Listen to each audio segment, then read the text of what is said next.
പ്രാർത്ഥിക്കുക. കർത്താവായ ദൈവമേ, ഞങ്ങൾ പങ്കെടുക്കുന്ന ഉടമ്പടി ധ്യാനത്തിലൂടെ ഞങ്ങളും ഞങ്ങളുടെ കുടുംബവും അങ്ങയോട് ചെയ്ത ഉടമ്പടി പാലിക്കുവാനും അർത്ഥവത്തായി പാലിക്കുവാനും അതിൽ നിലനിൽക്കുവാൻ ആവശ്യമായ അഭിഷേകം ഞങ്ങൾക്ക് നൽകണമേ. ഉടമ്പടി പാലിക്കുവാൻ ഞങ്ങളുടെ കർണപുടങ്ങളെയോ കണ്ണുകളെയും ഇന്ദ്രിയങ്ങളെയും ആത്മാവിനെയും അഭിഷേകം ചെയ്യണമേ.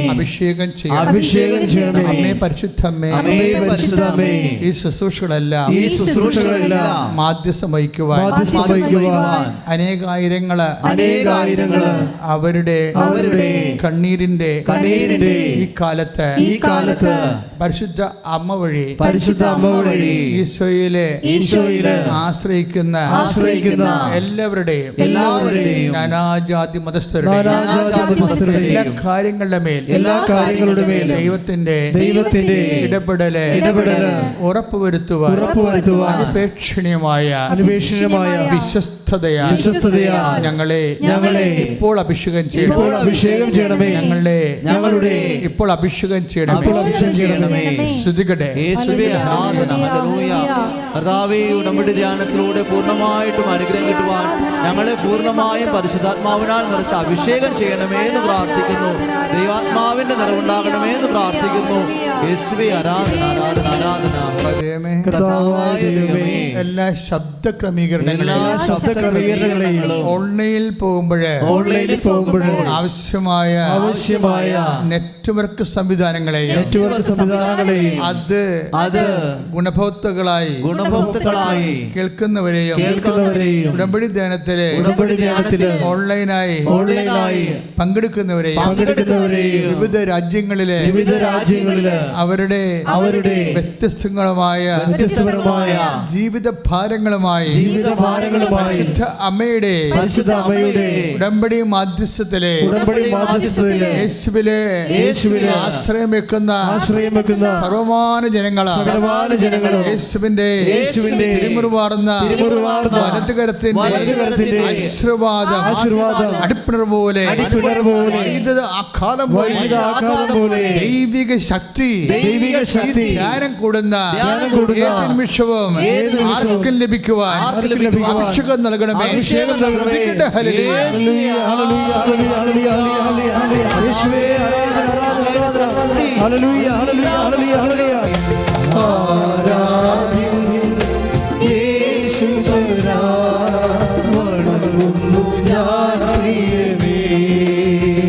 കർത്താവായ ദൈവമേ, എല്ലാ പിഞ്ചു കുഞ്ഞുങ്ങളെയും അങ്ങേക്ക് സമർപ്പിക്കുന്നു.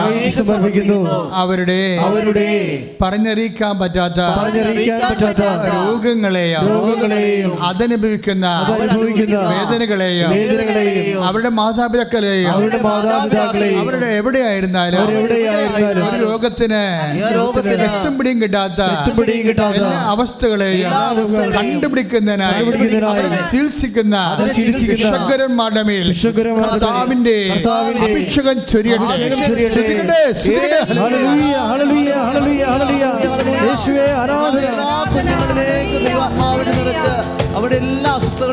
പ്രാർത്ഥനയിലെ ഇപ്പോഴാശ്രയം വെച്ചുകൊണ്ട് ഈ ദിവസങ്ങളിലെല്ലാം ഓൺലൈനിൽ കൂടാൻ പോകുന്നത് അവരുടെ എല്ലാം മുഖത്ത് മുഴുവൻ കണ്ണുനീര് ഇങ്ങനെ തളം കെട്ടി നിൽക്കിയിരിക്കും. അവിടെ ശരീരം രോഗങ്ങളാൽ വേദനപ്പെട്ടിരിക്കുകയായിരിക്കും. അവരുടെ ജീവിതവും ശരീരവും ഹൃദയവും ഒക്കെ വല്ലാത്ത പരവശ്യം കൊണ്ട് എന്ത് ചെയ്യണമെന്നറിയാതെ ഇങ്ങനെ ഗതിമുട്ടി നിൽക്കിയിരിക്കും. അങ്ങനെ ഗതിമുട്ടി എല്ലാ തരത്തിലും തീർന്നുവെന്ന് ചിന്തിക്കുന്ന ജപ്തി നടപടികൾ, ബാങ്ക് നടപടികൾ, ഭവനത്തിൽ നിന്ന് ഇറങ്ങിക്കൊടുക്കേണ്ട അവസ്ഥകൾ, അവരുടെ ആവശ്യമായ സർട്ടിഫിക്കറ്റുകളായി ആവശ്യമായ സമയത്ത് കൈ കിട്ടാത്തതിൻ്റെ ഉത്കണ്ഠകൾ, ഇങ്ങനെ എല്ലാ തരത്തിലുള്ള മനോവേദനകളെ സമർപ്പിച്ചുകൊണ്ട് ശ്രുതികട്ടെ.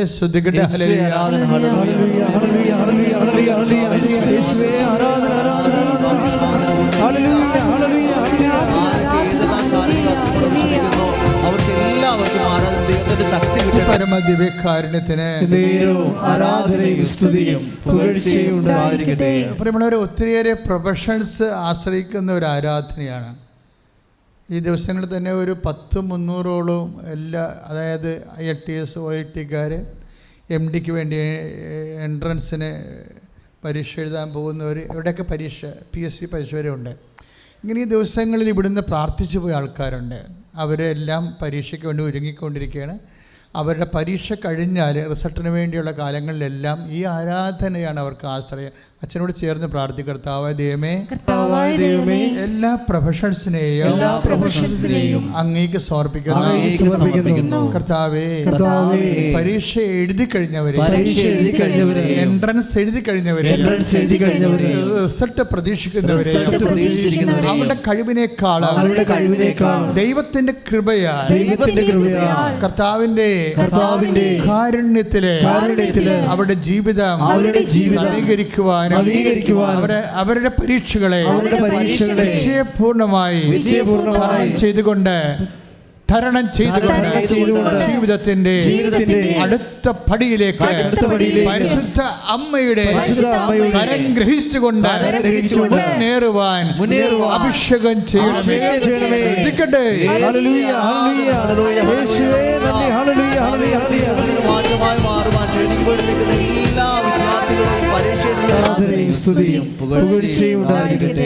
പ്രിയമുള്ളവരെ, ഒത്തിരിയേറെ ഒരു ഏജ് ബാർ കഴിഞ്ഞ ആൾക്കാർ, അതിപ്പോൾ കുഞ്ഞുങ്ങളുണ്ടാകാനായാലും ശരി, കല്യാണ ഒത്തുവരാനായാലും ശരി, ഒരു ഏജ് ബാർ കഴിഞ്ഞവർ ആശ്രയിക്കുന്ന ഒരേ ഒരു പ്രാർത്ഥന ഉടമ്പടി പ്രാർത്ഥനയാണ്.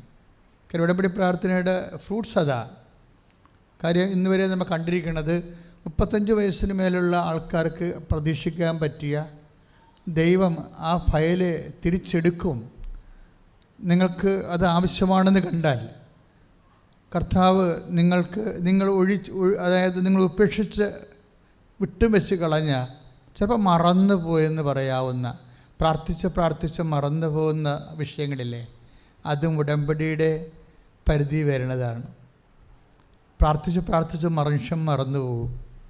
അതെന്താ കാര്യം വെച്ച് കഴിഞ്ഞാൽ പ്രാർത്ഥിച്ച് കിട്ടാതെ വരുമ്പോൾ മറന്നു പോകും. പിന്നെ അത് പ്രാർത്ഥിക്കേണ്ട ഒരു ആവശ്യമായിട്ട് തോന്നത്തില്ല. ഞാൻ അങ്ങനെ ഒരു സബ്ജക്റ്റുമായിട്ട് ഈ ദിവസങ്ങളിൽ ഇങ്ങനെ ആ സാക്ഷ്യം കേട്ടപ്പോൾ എനിക്കങ്ങനെ തോന്നി. കാര്യം ഇത് പ്രാർത്ഥിച്ച് മനുഷ്യൻ ഇപ്പോൾ പ്രാർത്ഥിക്കാത്ത വിഷയം. കാര്യം എന്താണ്? പ്രാർത്ഥിച്ചിട്ട് ഉത്തരമില്ല. അതുകൊണ്ട് പിന്നെ പ്രാർത്ഥിക്കാൻ മറന്നുപോയി, വിഷയവും മറന്നുപോയി. ഇങ്ങനെ 100 കൊല്ലമായിട്ട് മറന്നുപോയൊരു സബ്ജക്റ്റ് മാതാവ് ഈ ആഴ്ചയിൽ എടുത്തിട്ടുണ്ട്. 100 കൊല്ലമായിട്ട് അവർ ആ സബ്ജക്റ്റ് മറന്നുപോയി. പ്രാർത്ഥിച്ച് തലമുറകളെ പ്രാർത്ഥിച്ചതാണ്. തലമുറകളെ പ്രാർത്ഥിച്ച് മറന്ന കുറേ കാര്യങ്ങൾ ഉടമ്പടിയുടെ ഞാൻ ഓർത്തില്ല ശരിക്കും. ഈ ഉടമ്പടി അമ്മ തരുമ്പോൾ ഇതിന് ഇത്രയും റേഞ്ച് ഉണ്ടെന്ന് അറിയത്തില്ലായിരുന്നു. ഉടമ്പടിയുടെ ഈ എഴുതിക്കൊണ്ടിരിക്കുന്ന സമയത്താണ് ഉപ്പൊക്കെ എഴുതാൻ പറയണത്. അപ്പോഴും എനിക്ക് ഉടമ്പടിയുമായിട്ട് ഉപ്പിന് കൊണോട്ടേഷൻ ഉണ്ടെന്ന് അറിയത്തില്ല, സത്യമായിട്ട് അറിയത്തില്ല. ഞാൻ ആ വഴിക്ക് ശ്രദ്ധിച്ചിട്ടില്ലായിരുന്നു. അതിനകത്ത് തന്നെയാണ് അത് എഴുതിക്കൊണ്ടിരിക്കുന്ന സമയത്താണ് അമ്മ ഉടമ്പടി തൈലത്തെക്കുറിച്ച് പറയണത്. പക്ഷേ ഇപ്പോഴും അത് എക്സിക്യൂട്ട് ചെയ്യുമ്പോൾ ആൾക്കാർക്കുണ്ടാകുന്ന മാറ്റങ്ങളെന്ന് പറയണത് തന്നെയല്ല. ഉടമ്പടിയിൽ എന്തെങ്കിലും കാര്യങ്ങൾ വെക്കാൻ പറഞ്ഞാലും ദൈവം ഓർത്തിരിക്കും. നിങ്ങളുടെ കാര്യം ഉടമ്പടി വെക്കാൻ മറന്നെന്ന് വിചാരിച്ചോ? തിരക്ക് കൊണ്ടോ ഇവിടെ വന്നപ്പോഴേ സിറ്റുവേഷൻസ് നിങ്ങൾ പ്രതീക്ഷനേക്കാൾ മോശമായ തിക്കും തിരക്കും അസ്വസ്ഥതയും, പിന്നെ നിങ്ങളുടെ തന്നെ ഉപവസിച്ചൊക്കെ നിശ്ചയിക്കുന്നവരാണെങ്കിൽ നിങ്ങളുടെ തന്നെ ബോഡിയുടെ ഒരു വെല്ലുവിളികൾ എല്ലാം കൊണ്ട് നിങ്ങൾ ചില കാര്യങ്ങൾ മറന്നു പോകും. എങ്ങനെയെങ്കിലും വീട് പിടിച്ചാൽ മതിയെന്ന്, മഴയും വരികയാണെങ്കിൽ പണിയായിരിക്കും, എങ്ങനെയെങ്കിലും വീട് പിടിച്ചാൽ മതിയെന്നുള്ള ചിന്ത വന്നിട്ട് ചില കാര്യങ്ങൾ തിരക്കിൽ മറന്നു പോയാലും ഈ മണ്ണിൽ നീ ചവിട്ടിപ്പോയാൽ അത് തന്നെയാണ് ഗ്യാരണ്ടി. കാര്യം നിൻ്റെ കാര്യം കർത്താവ് ഓർത്തിരിക്കും. നിനക്കറിയാം എന്തിനാണ് നീ ഇവിടെ വന്നതെന്നൊക്കെ ദൈവത്തിന് അറിയാം. നീയാണ് മറന്നിരിക്കണത്. പക്ഷേ ദൈവം നിന്നെ മറന്നിട്ടില്ല, നിൻ്റെ ഒരു വിഷയങ്ങൾ. ഞാനിത് പറയാൻ കാര്യം എന്ന് വെച്ചാൽ ഈ ദിവസങ്ങളിൽ ഡിൻസി എന്നും പറഞ്ഞ് ജിനോയാണ് സാക്ഷ്യം. ജിനോയാണ് ഉടമ്പടി എടുത്തിരിക്കുന്നത്. നമ്മുടെ ഇരിങ്ങാലക്കുട രൂപത എന്ന് അവരുടെ ആ സ്ഥലത്ത് അവരുടെ പ്ലേസ് അതാണ്. അപ്പോൾ അവിടുന്ന് ജിനോ ഭർത്താവാണ് ഉടമ്പടി എടുത്തത്. പക്ഷേ ഭാര്യയാണ് സാക്ഷ്യം. ജിനോ ഇത് ജോലിക്ക് പോയെന്ന് തോന്നണം. അപ്പോൾ അവർ അവശേഷിക്കുന്ന ആൾ വൈഫാണ്. പക്ഷേ വൈഫും ഉടമ്പടിയോട് മാനസികമായിട്ട് ഒത്തിരിയേറെ അടുപ്പമുള്ള ആളാണ്. ഭയങ്കര അതാ സാക്ഷ്യം കേൾക്കുമ്പോൾ പറയാൻ വരും. അപ്പോൾ ഹസ്ബൻഡാണ് ഉടമ്പടി എടുത്തെങ്കിലും ഈ സാക്ഷ്യപ്പെടുത്തുന്നത് ഭാര്യയാണ്. അത് ഒരു ഒന്നൊന്നര സാക്ഷ്യമാണ്. അത് ഇവർ ഉടമ്പടി എടുത്ത പോലെയുള്ള ആത്മബന്ധത്തിലാണ് ഇവർ സംസാരിക്കുമ്പോൾ തന്നെ ഒക്കെ അഭിഷേകം തോന്നുന്നതിൻ്റെത്. അവരുടെ വിഷയം എന്ന് പറയണത് അവർ കുറച്ച് കാര്യങ്ങൾ ജിനോ ഉടമ്പടി വെച്ചു. പക്ഷെ ഉടമ്പടി വെച്ച് കഴിഞ്ഞിട്ട് ഇവർ പറയണത് ഇവിടുന്ന് പോകുമ്പോൾ അവർ വല്ലാത്തൊരു തണുപ്പ് അവർ നന്നായിട്ടാണ് അവതരിപ്പിക്കുന്നത്. അത് എങ്ങനെയുള്ള തണുപ്പെന്ന് വെച്ച് കഴിഞ്ഞാൽ നമ്മളെ കാട്ടുപ്രദേശത്ത് പോയി നിൽക്കുമ്പോൾ, അത് ഞാനും കുറേ കാട്ടി പോയിട്ടുള്ളതാണ്, നിങ്ങൾക്കറിയാമോ, നിങ്ങളും പോയി കാണാം. അപ്പോൾ നമുക്ക് അറിയാൻ ഒരു പ്രകൃതിയുടെ ഒരു സ്വതസിദ്ധമായ നൈസർഗികമായ ഒരു സാന്ത്വനത്തിൻ്റെ ഒരു തണുപ്പുണ്ട്. ഇതിങ്ങനെ ഫീൽ ചെയ്യും ഇവർക്ക്. അത് മാതാവിൻ്റെ ഫീലിങ് ബൈ പേഴ്സൺ പ്രസൻസിൻ്റെ കുറേ കാര്യങ്ങളുണ്ട്. നമ്മുടെ ഈ ജാസ്മിൻ സ്മെല്ല് പോലുള്ള സ്മെല്ല് മാത്രമല്ല, കുറേ അധികം അത് പ്രസൻസ് വന്നാൽ അത് നമുക്കത് ഫീൽ ചെയ്യും. അമ്മ ഉണ്ട്, അമ്മ ലൈനിലുണ്ട്, അമ്മ കൂടെ ഉണ്ടെന്ന് തോന്നുന്ന രീതിയിൽ ഇവർക്കൊരു തണുപ്പ് അനുഭവപ്പെട്ടു. അപ്പോൾ തന്നെ അവർക്ക് മനസ്സിലായി എന്തൊക്കെ സംഭവിക്കാൻ പോകുന്നുണ്ടെന്ന്. ഇവർ വീട്ടിൽ ചെല്ലുമ്പോഴുണ്ട് ഇവർ ഉടമ്പടി വെക്കാത്തൊരു കാര്യത്തെക്കുറിച്ച് ഇവർ വല്ലാതെ ഇങ്ങനെ ഹോണ്ട് ചെയ്യും. ഉടമ്പടി വെച്ചിട്ടില്ല ആ വിഷയം, പക്ഷെ അത് ചെയ്യൂ എന്നും പറയും. എന്താ സംഭവിച്ചു കഴിഞ്ഞാൽ ഇവരുടെ 100 കൊല്ലമായി ഇവരുടെ ആ പ്രദേശത്ത് വെള്ളമില്ല. കാര്യം അപ്പനപ്പന്മാരുടെ കാലം മുതൽ തന്നെ വെള്ളം പാറക്കെട്ടാണ്, മലമുകളിൽ താമസിക്കുന്ന ആൾക്കാരാണ്, പാറക്കെട്ടാണ്. പക്ഷെ ആ പ്രദേശം ചിരിങ്ങാലിക്കൂടെ വലിയ മലയൊന്നും ഇല്ലെന്നറിയാം, എന്നാലും ആ പ്ലേസ് മുഴുവനും ഇങ്ങനെ പാറക്കുന്നുകളുടെ ഇടക്കാണ് ഇവർ താമസിക്കുന്നത്. കുറേ ആൾക്കാർ താമസിക്കുന്നുണ്ട് അവിടെ വെള്ളമില്ല. ഇവർ വന്ന് വിലക്ക് മേടിക്കുകയോ അവർ സങ്കടപ്പെട്ട് പറയുന്നുണ്ട്, ദിവസങ്ങളോളം വെള്ളമില്ലാതെ വിഷമിച്ചിട്ടുണ്ടെന്ന്. നമുക്കറിയാം ഈ കാലത്ത് ഈ കേരളത്തിൽ ദിവസങ്ങളോളം വെള്ളമില്ലാതെ വിഷമിക്കുന്നത് വിഷമം തന്നെയാണത്. പക്ഷേ ഇതാണ് ഇവിടെ യഥാർത്ഥ പ്രശ്നം. ഇവർ ജോലിയും കാര്യങ്ങളൊക്കെ പറഞ്ഞെങ്കിലും ഇവർ ശാശ്വതമായി അവർക്ക് പരിഹരിക്കേണ്ട ഒരു വിഷയം വെള്ളമാണെന്നുള്ളത്. പക്ഷെ അവരിങ്ങനെ നടന്നിട്ട് അത് പ്രാർത്ഥിച്ചിട്ട് കാര്യമില്ല. കാര്യം ഈ വരണ്ട കരിമ്പാറയുടെ അകത്ത് ആണ് താമസിക്കുന്നത്. അവിടെ നിന്ന് വെള്ളം ഇവിടുന്ന് കിട്ടാനാണ്. അവർ പണ്ടൊക്കെ ട്രൈ ചെയ്തതാണ്. എല്ലാവരും ആ നാട്ടിലുള്ള ആൾക്കാരൊക്കെ ആ ദേശത്തുള്ള ആൾക്കാർ തന്നെ ട്രൈ ചെയ്തതാണ്. ഇപ്പം നാട്ടിൽപ്പുറത്ത് താമസിക്കുന്ന ഈ വീട്ടിൽ വെള്ളമില്ലെങ്കിൽ അടുത്ത വീട്ടിൽ കുഴക്കണം കുളിക്കുമ്പോൾ വെള്ളം കിട്ടണം കാണാം. പക്ഷെ ഇതങ്ങനെയല്ല, ആ ലൊക്കാലിറ്റി മൊത്തം വെള്ളമില്ല. പക്ഷെ മാതാ ഇവരോട് പറയുന്നുണ്ട്, നിങ്ങളെ കുഴൽക്കിണർ കുഴിക്കാൻ പറയുന്നുണ്ട്. പഴുത് കുഴിച്ചൊക്കെ അവിടെ കിടപ്പുണ്ട്, 100-500 അടി ഒക്കെ ഉള്ളത് ഒക്കെ കിടപ്പുണ്ട്, കാര്യമില്ല, വെള്ളമില്ല അവിടെ. പക്ഷേ ഇവർക്ക് ഇത് രണ്ടാമത് ഇങ്ങനെ കുഴിക്കാൻ പറയും. അങ്ങനെ ഇവർ നല്ല ആന്തരിക ബോധ്യം കിട്ടും ഈ വിഷയങ്ങൾ. എല്ലാത്തിനും ആന്തരിക ബോധ്യങ്ങൾ നമ്മൾ ശ്രദ്ധിക്കണം. ഉടമ്പടി എടുത്തു കഴിയുമ്പോൾ അതിലൊരു വിഷയം എന്ന് വെച്ചാൽ, ഇന്നത് ചെയ്യൂ, ഞാൻ നിൻ്റെ മുഖത്ത് നോക്കി നീ നടക്കേണ്ട വഴി ഉപദേശിക്കുമെന്ന് അല്ലേ, ഞാൻ നിൻ്റെ ഇതിന് ആന്തരിക ബോധ്യം എന്ന് പറയും. ഇപ്പം നീ എന്തിനു പഠിക്കണമെന്ന് നിനക്കറിയാൻ പാടില്ലെന്ന് വിചാരിച്ചു. എന്തിനു പഠിക്കണമെന്ന് അറിയത്തില്ല. ഇനി എന്താ പഠിക്കേണ്ടത്, എന്താ എൻ്റെ കരിയർ എന്നറിയത്തില്ല. ഞാൻ എന്താണ് ഇനി എവിടെയാണെന്ന്, ഇവിടെ നാട്ടിൽ പഠിക്കണോ, PSC എഴുതണോ, അത് രാജ്യം വിട്ട് പോകണോ, നമുക്കൊരു ഐഡിയയുമില്ല. ഈ ഒരു ഐഡിയയും ഇല്ലാത്ത ടാബുല റാസ എന്ന് പറയുന്ന ഈ സിറ്റുവേഷൻസിലെ അതാണ് ശരിക്കും പറഞ്ഞാൽ ദൈവത്തിന് പ്രവർത്തിക്കുക. നിനക്ക് ഐഡിയ ഉണ്ടാകുന്നതിനേക്കാൾ മെച്ചം നിനക്ക് ജീവിതത്തെക്കുറിച്ച് ഐഡിയ ഉണ്ടാകുന്നത്. ഇന്നത് പഠിക്കണം, ഇന്നത് ചെയ്യണം, ഇന്ന സ്ഥലത്ത് താമസിക്കണം, ഇന്ന സ്ഥലത്ത് ഇങ്ങനെ നിനക്കൊരു ഐഡിയ ഉണ്ടാകുന്നത് സിൽവർ ആണെങ്കിൽ നിനക്കൊരു ഐഡിയ ഉണ്ടാകാതിരിക്കുന്നത് ഗോൾഡാണ്. പറഞ്ഞാൽ മനസ്സിലായില്ലേ? നിനക്കൊരു ഐഡിയ നിൻ്റെ ജീവിതത്തെക്കുറിച്ച് ഉള്ളത് സിൽവർ ആണെന്ന് വിചാരിച്ചു. അങ്ങനെയാണെങ്കിൽ നിനക്കൊരു ഐഡിയയും ഇല്ല നിൻ്റെ ജീവിതത്തെക്കുറിച്ച്. ഇപ്പോൾ 11 പ്രാവശ്യം IELTS എഴുതി, അതുകൊണ്ട് മറ്റു പരീക്ഷകളൊന്നും എഴുതാനും ഒത്തില്ല. നമ്മൾ ഈ വാഴ പോത്ത് കുലച്ച പോലെ കുലയ്ക്കുക. ആലപ്പുഴ പാർട്ടിയുടെ വർത്തമാനമാണിത്.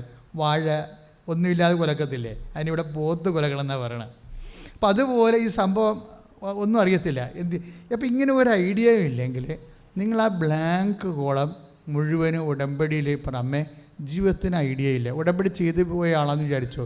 അപ്പം നിങ്ങൾ വിചാരിക്കുക, അയ്യോ 6 ഞാനത് വെച്ചില്ലല്ല എന്ന് നിങ്ങൾ പറയരുതേ. കാര്യം ഉടമ്പടി ഒരു രീതി എന്ന് പറയുന്നത് ഉടമ്പടി ആണ് അതിൻ്റെ പ്രധാനപ്പെട്ട വിഷയം. അതിൽ ആർക്ക് വേണമെങ്കിലും എന്ത് വേണമെങ്കിലും എപ്പോഴും വെക്കാം.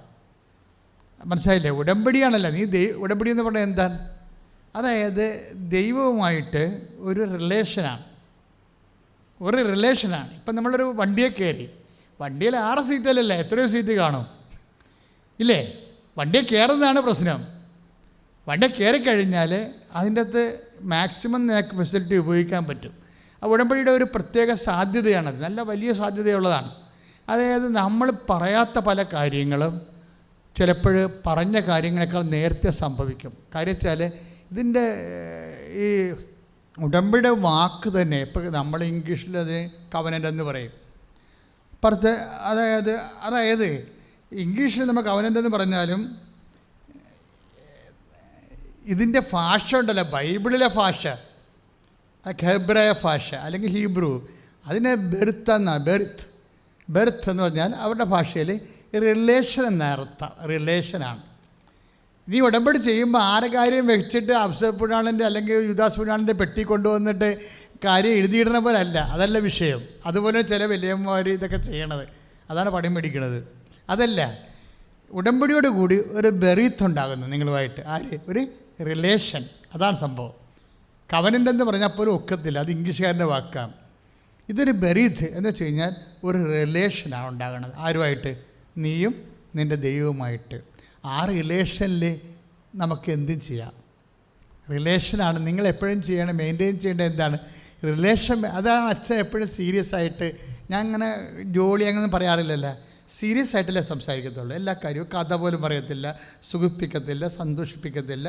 വളരെ അറഗൻ്റായിട്ടാണ് പോണത്. കാര്യം റിലേഷൻ ബേസ്ഡ് പ്രെയറാണിത്. ഇത് നമ്മൾ ഇപ്പോൾ ദൈവത്തിൻ്റെ കൂടെ നിൽക്കണമെങ്കിൽ പോലും നമ്മൾ സൂക്ഷ്മതയോടെ, ഇപ്പോൾ അടുത്ത ആഴ്ചയിൽ എന്താ പറയേണ്ടതെന്ന് ഞാൻ ഇന്ന് രാത്രി മുതൽ ഇങ്ങനെ പ്രാർത്ഥിച്ചുകൊണ്ട് നടക്കും. അടുത്ത ആഴ്ചയിൽ എന്താണ് ഈശോ പറയാൻ പോണത്. അപ്പോൾ അത് നമുക്ക് എപ്പോഴായാലും വെളുപ്പിന് ചിലപ്പോൾ 3 മണിക്കായിരിക്കും മെസ്സേജ് വരണത്.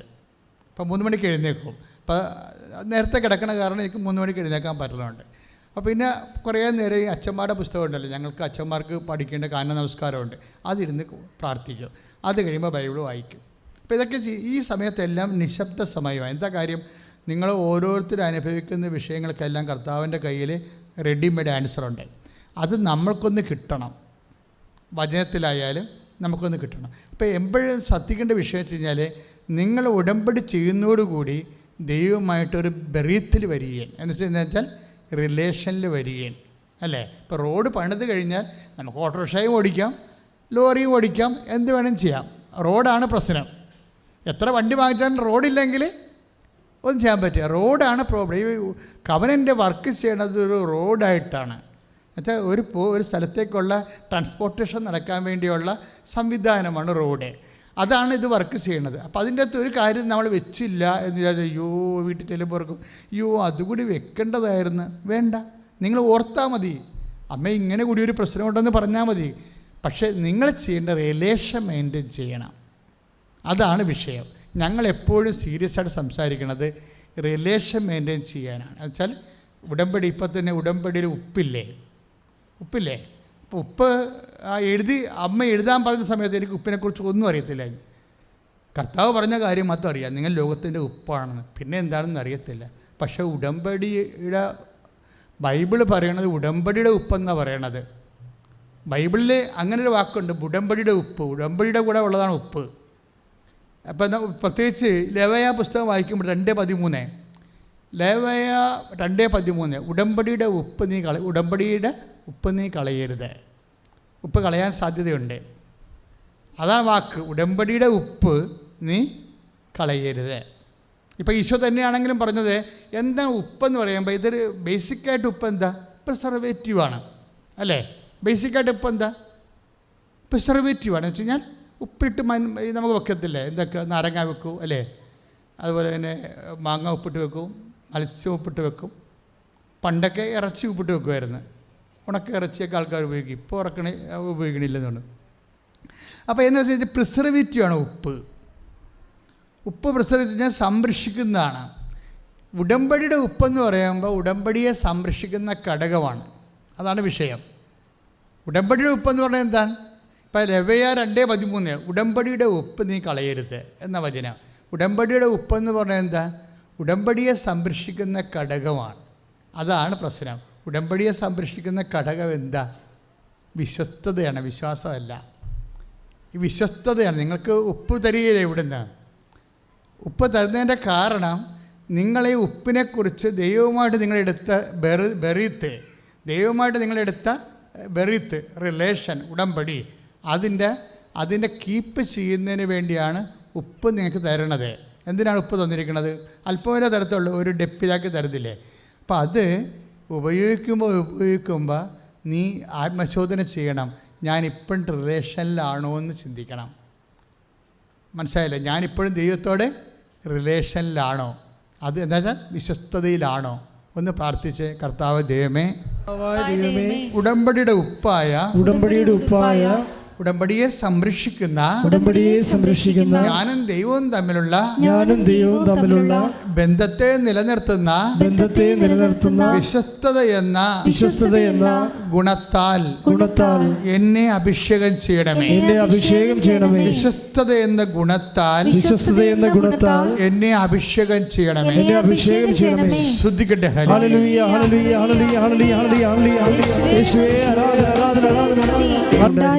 ഈശോയും പറയാം, അതായത് വിശ്വസ്തത, അതായത് ഇത് കളയരുതെന്ന് പറയുക. എന്താ കാര്യം?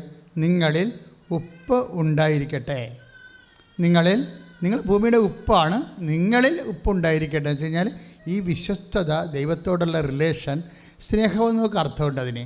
അത് നിലനിൽക്കട്ടെ. 9:49 മർക്കോസിൻ്റെ സുവിശേഷം 9:49, 50 വചനങ്ങളിൽ നിങ്ങളിൽ ഉപ്പുണ്ടായിരിക്കട്ടെ. എന്നുവെച്ചാൽ നിങ്ങളെ വിശ്വസ്തത ഉണ്ടായിരിക്കട്ടെ, നിങ്ങളിൽ ദൈവസ്നേഹം പച്ചകടാതെ നിൽക്കട്ടെ.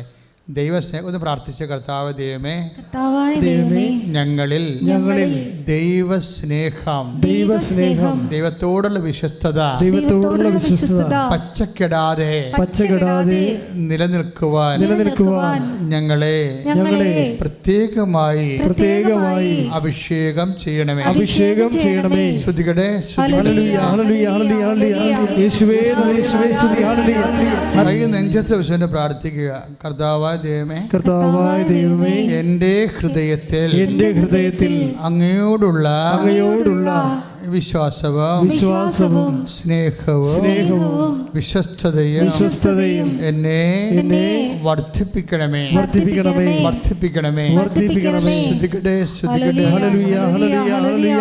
ഓ ദിവ്യമാ സ്നേഹം.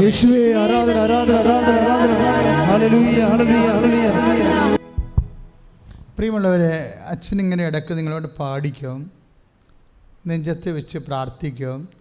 അപ്പോൾ നിങ്ങളൊക്കെ ചെയ്യും. അതിപ്പോൾ ഞാൻ ഉദ്ദേശിക്കുന്ന ഒരു കാര്യമുണ്ട്. എന്താ പ്രശ്നം? ഞാൻ ഉദ്ദേശിക്കുന്നത് എന്താണെന്ന് വെച്ച് കഴിഞ്ഞാൽ നിങ്ങളുടെ ലവ് ലെവൽ വർദ്ധിപ്പിക്കുകയാണ് ഞാൻ ഉദ്ദേശിക്കുന്നത്. ദൈവമായിട്ടുള്ള പാടുമ്പോഴും പ്രാർത്ഥിക്കുമ്പോഴും ഓട്ടോമാറ്റിക്കായിട്ട് നമുക്ക് സംഭവിക്കുന്നത് എന്താണ്? ദൈവത്തോടുള്ള സ്നേഹവും വർദ്ധിക്കും.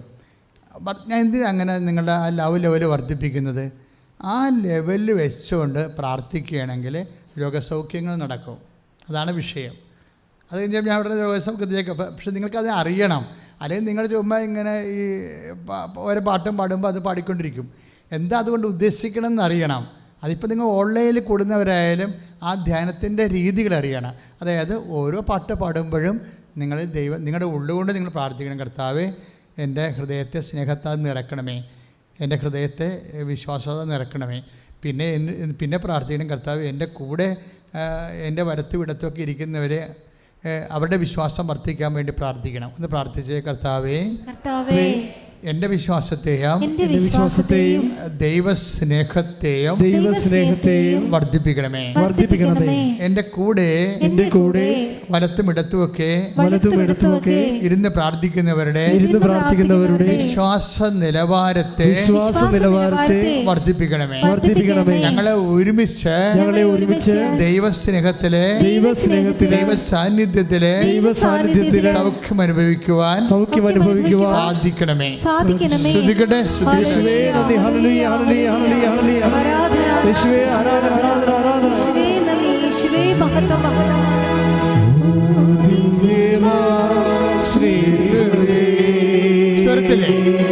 അത് നിങ്ങളുടെ യോഗ്യതയാലല്ല, ദൈവത്തിൻ്റെ കൃപ കൊണ്ടാണ്. ഞാനിപ്പോൾ ഒരു കുടുംബത്തെ എൻ്റെ മനസ്സിൽ കണ്ടത്.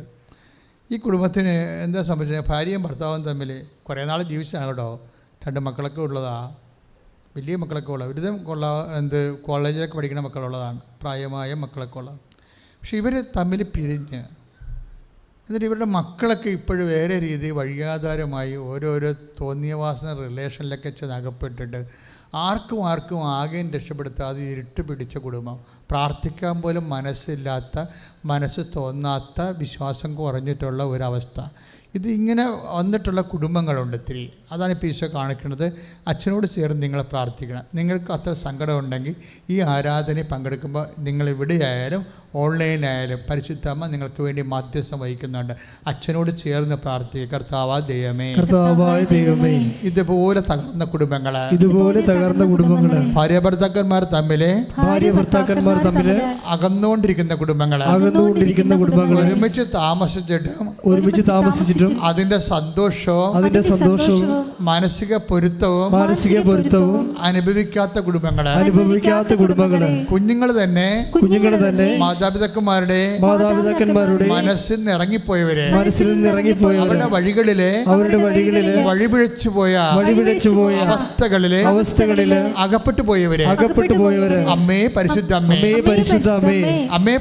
അമ്മേ ദുരന്തമുണ്ടാകാൻ പോകുന്നു പ്രാർത്ഥിക്കണമെന്ന് ആവശ്യപ്പെട്ടുകൊണ്ട് പ്രത്യക്ഷീകരണ പ്രാർത്ഥനയും ഉടമ്പടി പ്രാർത്ഥനയും നൽകിക്കൊണ്ട് രോഗത്തിന്റെ എല്ലാ അവസ്ഥകളെയും മധ്യസ്ഥം വഹിക്കാൻ വേണ്ടി ഉള്ള തീരുമാനത്തെ തിരിച്ചറിയിച്ചുകൊണ്ട് അനേക ആയിരങ്ങളെ പ്രാർത്ഥനയിലൂടെ ദൈവത്തെങ്കിലേക്ക് അടുപ്പിക്കും. ദൈവമേ, എല്ലാ മക്കളും ഇതുപോലെ വേദനയിലെ വേദനയിലെ മ്ലാനതകളിലെ എല്ലാ തരത്തിലുള്ള ക്ഷമതകളിലെ അകപ്പെട്ട മക്കളെ അമ്മയുടെ മധ്യസ്ഥത്തിലെ യേശുവിന്റെ നാമത്തിൽ അമ്മയുടെ മധ്യസ്ഥത്തിലെ യേശുവിന്റെ നാമത്തിൽ വിടുതൽ പ്രാപിക്കട്ടെ. നിമിഷം വിടുതൽ പ്രാപിക്കട്ടെ. എല്ലാവരും ശ്രദ്ധിക്കട്ടെ.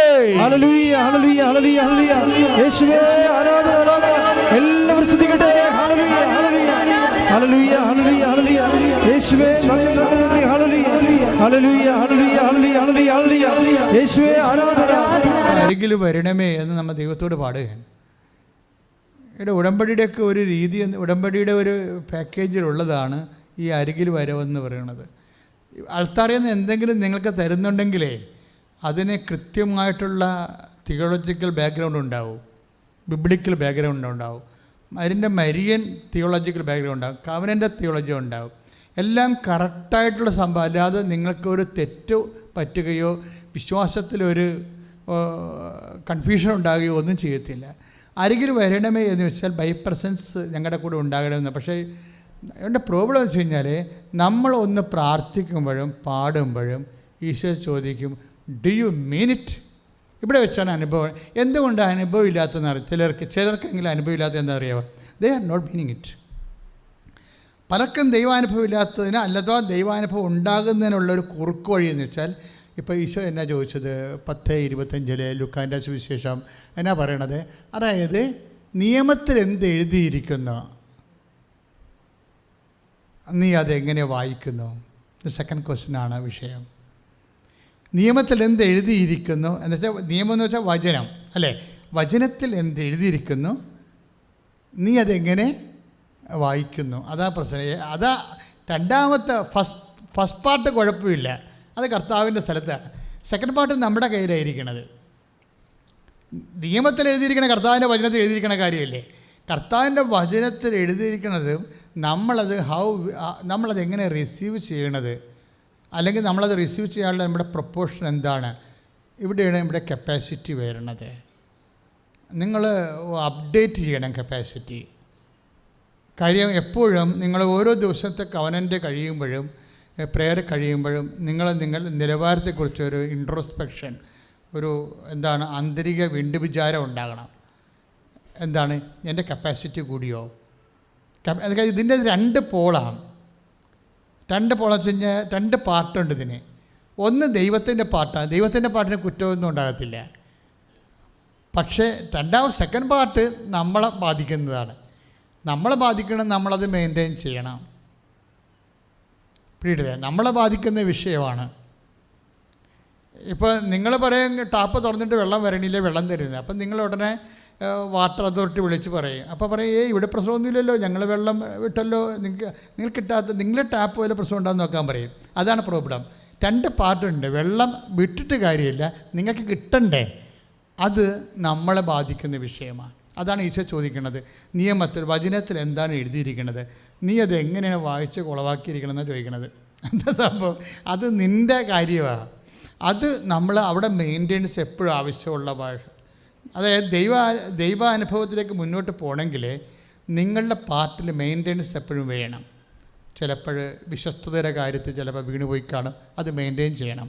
ഉപ്പെന്ന് പറഞ്ഞാൽ എന്താ, ഞാൻ പറഞ്ഞില്ലേ, ഉപ്പൊരു പ്രിസർവേറ്റീവാണ്. അത് എവർലാസ്റ്റിംഗ് കവനൻ്റ് എന്നാണ് എൻ്റെ അർത്ഥം.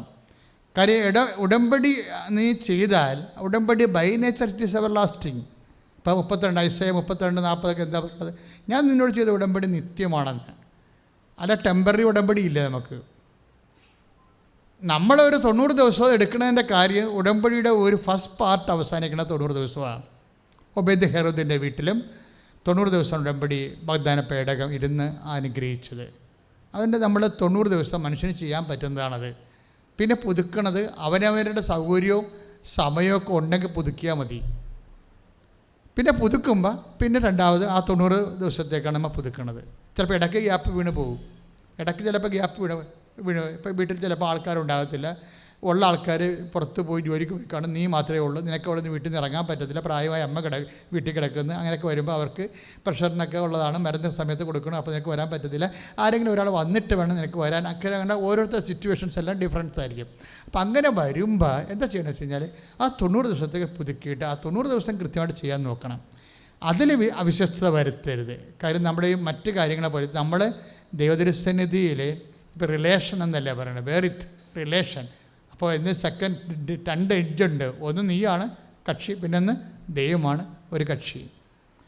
അപ്പോൾ ഈ 2 കക്ഷികളുള്ള കാരണം നമ്മൾ ദൈവത്തോട് ചെയ്തിട്ട കാര്യങ്ങളാണ്. അത് നിങ്ങൾ സീരിയസ് ആയിട്ട് എടുത്താൽ ദൈവവും ഇത് സീരിയസ് ആയിട്ട് എടുക്കും. കാര്യം ഈ ഉടമ്പടിയുടെ വിഷയം 90 ദിവസം നീ വിശ്വസ്തയോടെ ചെയ്തെന്ന് വിചാരിച്ചോ, അത് കഴിഞ്ഞാൽ ദൈവം അപ്പോഴും വിശ്വസ്തനായിട്ട് നിൽക്കുമല്ലോ. നിനക്ക് നിൻ്റെ ജീവിത സാഹചര്യം കൊണ്ട് അത് പൂർത്തിയാക്കാൻ പറ്റിയില്ല എന്നല്ലേ. 90 ദിവസം കഴിയണം. 90 ദിവസം പക്ഷേ കറക്റ്റായിരിക്കണം. ആ 90 ദിവസം നീ കറക്റ്റായിട്ട് നിൽക്കണം എന്നുണ്ടെങ്കിൽ ബാക്കിയുള്ളത് നമുക്ക് ഗ്യാരണ്ടീഡാണ്. എന്താ കാര്യം? അത് 2 തിമോത്തി 2:13 വെച്ചാൽ ഗ്യാരണ്ടീഡാണ്. നീ അവിശ്വസ്തനാണെങ്കിലും ദൈവം വിശ്വസ്തനായിരിക്കും. പിടിയിടിയ അത് ഇതിൻ്റെ അകത്തുള്ള ടെക്നിക്ക് മനസ്സിലാക്കണം. അതായത് 2 തിമോത്തി 2:13 എന്താ പറയണത്? നിങ്ങൾ അവിശ്വസ്തരാണെങ്കിലും പറഞ്ഞേ, ദൈവം വിശ്വസ്തനായിരിക്കും. അപ്പോൾ 90 ദിവസം കഴിഞ്ഞാലും ഉടമ്പടിയുടെ വരുമാനം, അതിൻ്റെ ദൈവാനുഗ്രഹം നിൻ്റെ ജീവിത മണ്ഡലങ്ങളിൽ നിനക്ക് ഉണ്ടായിക്കൊണ്ടേയിരിക്കും. അതുകൊണ്ടാണ് ഞങ്ങൾ ഉടമ്പടി കാശുരൂപം, അതാണല്ലേ നമുക്ക് പ്രമാണമായിട്ട് പട്ടയമായിട്ട് കയ്യിലുള്ളത്. അത് ഞങ്ങൾ ഒരു 5 പൈസ പോലും മേടിക്കാതെ പുതുക്കി തരും. ദാറ്റ് മീൻസ് അത് നിങ്ങളുടെ കൂടെ ഉണ്ടാകണം എന്നുള്ളതാണ്. ഈ പ്രസൻസ് ഫീൽ ചെയ്യാനുള്ള ഒരു ഉപാധി പഴയ നിയമത്തിൽ ഇതുപോലെയുള്ള ഫലകങ്ങളാണ്. പഴയ നിയമത്തിൽ ദൈവത്തിൻ്റെ പ്രസൻസ് ഫീൽ ചെയ്യാൻ വേണ്ടി ദൈവം പറഞ്ഞിരിക്കുന്നത് എന്താണെന്ന് വെച്ചാൽ, നീ എവിടെ പോയാലും ഞാൻ നിൻ്റെ കൂടെ ഉണ്ടാകും. പക്ഷെ ഉണ്ടാകുന്ന അവരെന്താ ചെയ്തിരിക്കണത്? അതിനവർ വരാം ആ ഫീലിംഗ് ദൈവം വാഗ്ദാനം ചെയ്യുമല്ല. ദൈവത്തിൻ്റെ വാഗ്ദാനം ദൈവം മാറത്തില്ല എൻ്റെ അടുത്ത് നിന്ന്. അത് 33:14 നീ പോകുന്ന ഇടത്തെല്ലാം ഞാൻ നിൻ്റെ കൂടെ ഉണ്ടാകും. എബ്രഹാത്തിനോടും പറയാം. പ്രസൻസ് അതാണ്. പ്രസൻസ് എപ്പോഴും ദൈവം ഉടമ്പടിയുടെ ഭാഗമായിട്ട് വാഗ്ദാനം ചെയ്തിട്ടുള്ളതാണ് പ്രസൻസ്. അത് ആശുപത്രിയിലായാലും എംബസിയിലായാലും കോർട്ടിലായാലും എവിടെയായാലും അതാണ് ഈ സഞ്ചാരി മാതാവെന്ന് ആൾക്കാർ സാക്ഷ്യം പറയണത്. അത് ഉടമ്പടിയുടെ ഭാഗമായിട്ടുള്ളതാണ്. പക്ഷേ ഈ പ്രസൻസ് ഫീൽ ചെയ്യാൻ പണ്ട് ഉപയോഗിച്ചിരുന്നത് ജ്ഞാപകമാണ്. എന്ന് വെച്ച് കഴിഞ്ഞാൽ ഒരു ചെമ്പ് ചുരുളാണത്. ചെമ്പ് ചുരുളെ എഴുതി വെക്കും, ക്ഷമ പ്രയർ എഴുതി വെക്കും. Hear Israel, the Lord your God is one Lord, you shall love your God with all your heart എന്നും പറഞ്ഞുകൊണ്ട് ഒരു പ്രെയറുണ്ട്. എന്താണ്?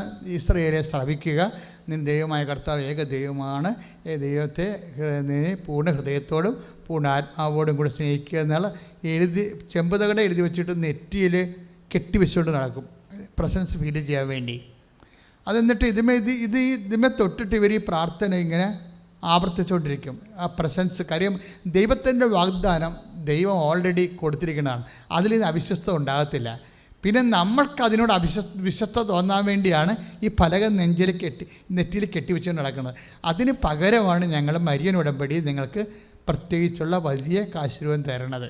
അതുകൊണ്ടാണ് അത് പോയി കഴിഞ്ഞാൽ ഉടനെ ഞങ്ങൾ റീഫണ്ട് ചെയ്യും, ഉടനെ തിരിച്ചു തരും. പോയെന്ന് പറഞ്ഞാൽ മതി, എഴുതി തരണം പോയി എന്ന് പറയുന്നത്. മകൾക്ക് കൊടുത്തും വന്നിട്ടും കള്ളത്തരം പറയരുത്, അത് ചെയ്യരുത്. അത് നമ്മൾ ദൈവത്തോട് ചെയ്യണ ഒരു അപരാധമല്ല, അങ്ങനെ ചെയ്യരുത് നിങ്ങൾ. പക്ഷേ പോയെന്ന് നിങ്ങൾ എഴുതി തന്നാൽ ഒരു പൈസ പോലും മേടിക്കാതെ എപ്പോഴൊക്കെ പോയെന്ന് പറഞ്ഞാലും തിരിച്ചു തരും. കാര്യം അത് നിങ്ങൾക്ക് അതിൻ്റെ വില അറിയത്തില്ല, ഞങ്ങൾക്ക് അതിൻ്റെ വില അറിയാം. കാര്യം അത് ജ്ഞാപകമാണ്, ഉടമ്പടിയുടെ ഭാഗമായിട്ട് പഴയ നിയമം പോലെ ഉപയോഗിക്കുന്നതാണത്. അപ്പം അതുകൊണ്ട് ഇന്നും തരും. അതുവേണ്ടി ഇപ്പോൾ 1 മണി തൊട്ട് 2 മണി വരെ ഇത് കൊടുക്കുന്ന സമയമാണ്. പക്ഷേ ഡാമേജ് ഉള്ളത് തന്നാൽ ഡാമേജ് ആയിപ്പോകും. ശരിക്കും ഈ അതിങ്ങനെ ഡാമേജ് ആയിട്ടുള്ള സാധനം ഉപയോഗിക്കരുത്. അതിൻ്റെ കൊളുത്തൊക്കെ പോയി കഴിഞ്ഞാൽ അല്ലെങ്കിൽ പടം മങ്ങിക്കഴിഞ്ഞാൽ അപ്പം തന്നെ നിങ്ങൾ തിരിച്ചു തരണം. അപ്പം പുതിയ തരും, അതിനുടനെ പുതിയ തരും. കൈമോശം വന്നു പോയാൽ കൈമോശം വന്നതാണെന്ന് ഞങ്ങൾ അറിയാൻ വേണ്ടി കളർ വ്യത്യാസമുള്ള എന്നാൽ വളരെ ഫ്രഷായിട്ടുള്ള പ്രയർ പവർ രണ്ടിനും ഒരുപോലെയാണ്, അത് തരും. അപ്പം അതുകൊണ്ട് അത് സൂക്ഷിക്കണം. പക്ഷേ ഇത് അത് ചെയ്യണമെന്ന് വെച്ച് കഴിഞ്ഞാൽ അത് വിശ്വാസപ്രമാണം ചൊല്ലിയാണ് എൻ്റെ പവർ ആക്ടിവേറ്റ് ചെയ്യിക്കേണ്ടത്. കാര്യം നമുക്ക് ക്ഷേമ പ്രേയറിന് പകരം നമ്മൾ ഉടമ്പടി തന്നിരിക്കുന്നത് വിശ്വാസപ്രമാണമാണ്. പഴയ നിയമത്തിലെ ക്ഷേമ പ്രേയറിന് പകരമാണ് ഞങ്ങൾ നിങ്ങൾക്ക് വിശ്വാസപ്രമാണം തന്നിരിക്കുന്നത്. ഒന്ന് തന്നെയാണ്. അതായത് hear O Israel the Lord your God is one Lord എന്ന് പറയുന്ന ക്ഷേമ പ്രേയറും ഏകദൈവത്തിൽ ഞാൻ വിശ്വസിക്കുന്നതെന്ന് പറയുന്ന വിശ്വാസപ്രമാണവും ബേസിക്കായിട്ട് ഒരു സാധനം തന്നെയാണ്. അപ്പം അതുകൊണ്ടാണ് ഇത് എവിടെയാണ് ഇപ്പോൾ ഈശോ ഒരു സാന്നിധ്യം നിനക്കില്ല. ഇപ്പോൾ ചിലർ ഇപ്പോൾ ഒരു കോടതി ചെന്ന് നിൻ്റെ കേസ് തോക്കുമെന്ന് വാദം കേൾക്കുമ്പോൾ നിങ്ങൾക്ക് തോക്കുമെന്ന് അറിയണമെങ്കിൽ ആ വാദത്തിനെ പോലും നമുക്ക് ദൈവത്തിനെ കൊണ്ട് അമ്മ എല്ലായിടത്തും സാന്നിധ്യം നൽകണമല്ലേ. ഞാനിത് പറയണേക്കെ തിയറി മാത്രമല്ല, സാക്ഷ്യങ്ങളെല്ലാം ഇതിൻ്റെ പ്രാക്ടിക്കലായിട്ടുള്ള കാര്യങ്ങളാണ്. സാക്ഷ്യങ്ങൾ കേൾക്കുമ്പോൾ നമുക്ക് മനസ്സിലാവും. എല്ലാ കാര്യങ്ങൾക്കും നമ്മളതനുസരിച്ചാണ് ആക്ടിവേറ്റ് ചെയ്യണത്. നമ്മൾക്കും ആ വിശ്വസ്തത ഉണ്ടെങ്കിൽ ദൈവം പിന്നെ അതിനോട് ഏത് അറ്റം വരെയും ദൈവം നിൻ്റെ കൂടെ നിൽക്കും. വിശ്വസ്തത ഒരു പ്രോബ്ലമാണ്. എല്ലാവരും വിചാരിച്ചിരിക്കുന്നത് വിശ്വാസം മതിയല്ല എന്നാണ്. പക്ഷേ സാധാരണ പ്രാർത്ഥനയ്ക്ക് വിശ്വാസം മതി. പക്ഷേ ഉടമ്പടി എന്ന് പറയുന്ന സംവിധാനത്തിന് വിശ്വസ്തതയാണ് വേണ്ടത്. അപ്പം നീ ദൈവത്തോട് എടുത്തിരിക്കുന്ന ഉടമ്പടിയില്ലേ, ഉടമ്പടി നീ പറഞ്ഞിരിക്കുന്ന കാര്യങ്ങൾ, നിൻ്റെ വിശുദ്ധിയുടെ കാര്യങ്ങളും നിൻ്റെ പ്രാർത്ഥന, നിൻ്റെ സുവിശേഷ പ്രഘോഷണം, അതുപോലെ തന്നെ നിൻ്റെ ഇപ്പോൾ സുവിശേഷ പ്രചാരണം, ഇതൊക്കെ സ്നേഹത്തോടെ സന്തോഷത്തോടെയൊക്കെ പതുക്കെ ചെയ്ത് നീ എപ്പോഴും ഇങ്ങനെ പച്ചയായിട്ട് നിൽക്കണം. അങ്ങനെയാണെങ്കിൽ നമുക്ക് ധൈര്യമാണ് ഭയങ്കര. എന്താ കാര്യം നമ്മൾ ചെയ്യേണ്ട? പുറപ്പാട് 14:14 ഉടമ്പടിയുടെ ഒരു വാഗ്ദാനമുള്ളതാണ്. എന്താണ്? കർത്താവ് നിങ്ങൾക്ക് വേണ്ടി യുദ്ധം ചെയ്യും, നിങ്ങൾ മൗനമായിരുന്നാൽ മതി. നിങ്ങൾ ടെൻഷൻ അടിക്കേണ്ട കാര്യം എന്നാണ് പറയണത്. മനസ്സിലായില്ലേ? ടെൻഷൻ അടിക്കേണ്ടെന്ന് ബൈബിൾ പറയുന്നൊരു ഭാഗപതാണ്. പുറപ്പാട് 14:14 എന്താ പറയണത്?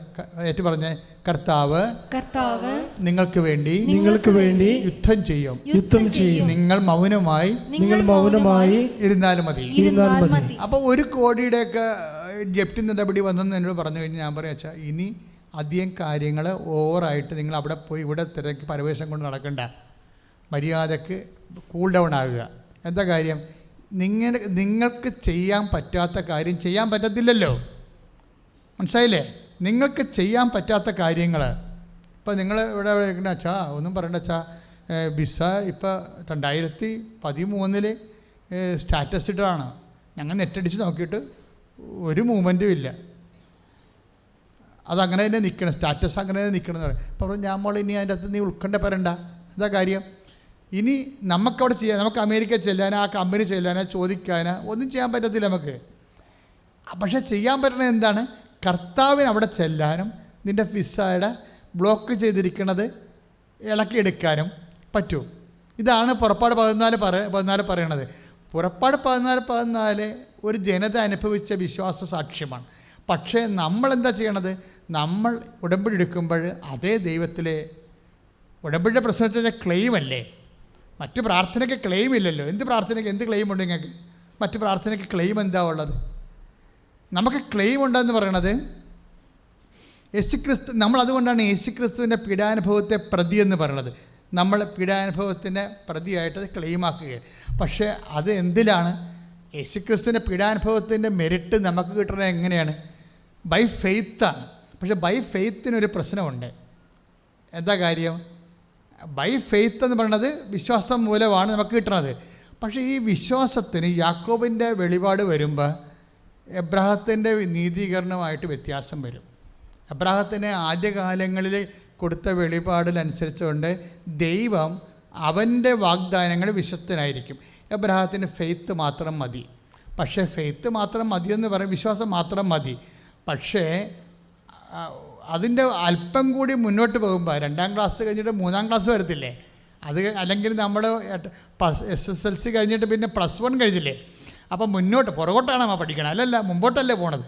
അപ്പോൾ ദൈവമായിട്ടുള്ള ബന്ധം മുന്നോട്ട് പോകുമ്പോൾ വരാൻ പോണ വിഷയം നിങ്ങളുടെ വിശ്വാസം കൊണ്ട് താങ്ങത്തില്ല. വിഷയം അത് നിങ്ങൾ ടെക്നിക്കായിട്ട് മനസ്സിലാക്കണം. വിശ്വാസം കൊണ്ട് താങ്ങത്തില്ല. എന്താ കാര്യം? പ്രവൃത്തി വേണ്ടി വരും അവിടെ.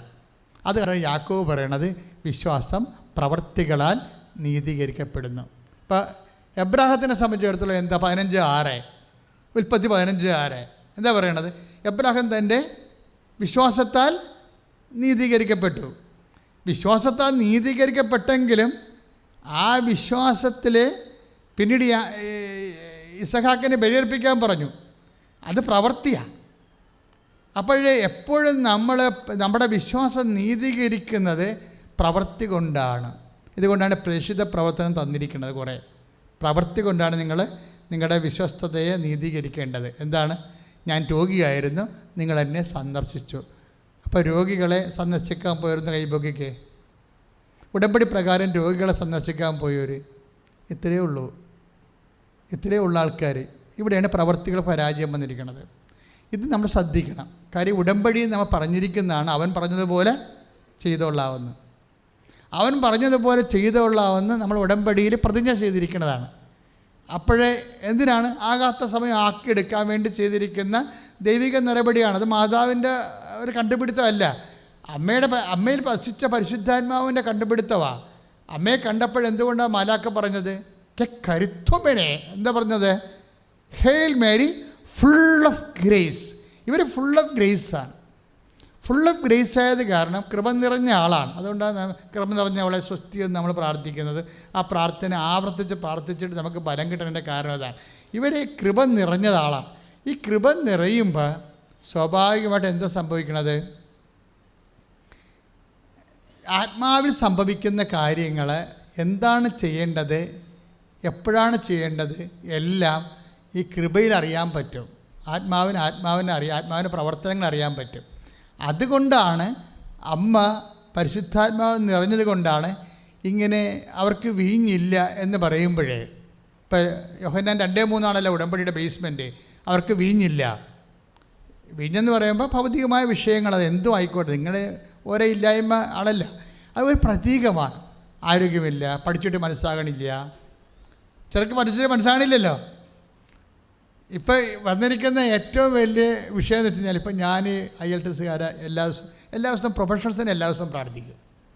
പ്രൊഫഷണൽസിന് രക്ഷപ്പെടണമെന്ന് എനിക്ക് ഭയങ്കര ആഗ്രഹമാണ്. അതുകൊണ്ട് എത്ര IAS ആയാലും ശരി, എന്തായാലും ശരി, IT ആയാലും ശരി, പ്രൊഫഷണൽസിനെ എപ്പോഴും പ്രാർത്ഥിക്കും. അത് അവരുടെ രേഖ കാണിച്ചാൽ മതി. ഉടമ്പടി എടുത്ത് രേഖ കാണിച്ചാൽ അപ്പം തന്നെ വിളിപ്പിക്കുവരാ. കാര്യം അവർ രക്ഷപ്പെട്ട് കഴിഞ്ഞാൽ എനിക്കറിയാം അവരുടെ ചേട്ടനും അനുജനും ഒക്കെ രക്ഷപ്പെടും. അവരുടെ അനിയത്തിയൊക്കെ രക്ഷപ്പെടും. ഒരാളുടെ കുടുംബത്തിൽ നിന്ന് രക്ഷപ്പെട്ട് കിട്ടിയാൽ ആ കുടുംബത്തിൽ നിന്ന് കുറേ എണ്ണത്തിന് അവർക്ക് ശമ്പളം കിട്ടിക്കഴിഞ്ഞാൽ പിന്നെ അവർ പൊട്ടടിക്കാൻ പോകത്തില്ലല്ലോ. അവർ ആ കുടുംബത്തെ വേദനിച്ച് വളരുന്ന ആൾക്കാരല്ലേ. അപ്പോൾ അങ്ങോട്ടും ഇങ്ങോട്ടും അവരുടെ കുടുംബത്തിൻ്റെ മാതാപിതാക്കളുടെ കടങ്ങൾ പരിഹരിക്കും. അത് കാരണം എന്നോട് ഈശോ പറഞ്ഞിട്ടുണ്ട്, പ്രൊഫഷണൽസിനെ പ്രാർത്ഥിക്കാൻ പറഞ്ഞിട്ടുണ്ട്. പക്ഷേ പ്രൊഫഷണൽസ് അച്ഛൻ നിങ്ങൾ ബസ് ചെയ്ത് കഴിഞ്ഞാൽ ഇപ്പോൾ ചിലർ വരും, കരഞ്ഞുകൊണ്ടായിരിക്കും വരണവർ. അവർ പറഞ്ഞാൽ അച്ഛാ എനിക്ക് പലയിലൊന്നും ഇരിക്കണില്ല അച്ഛാ എന്ന് പറയും. തലയിലൊന്നും ഇരിക്കണില്ല അച്ഛാ, പക്ഷേ എനിക്കിതല്ലാതെ വേറെ പരീക്ഷയില്ല, പഠിക്കാനും പറ്റത്തില്ലെന്ന് പറയും.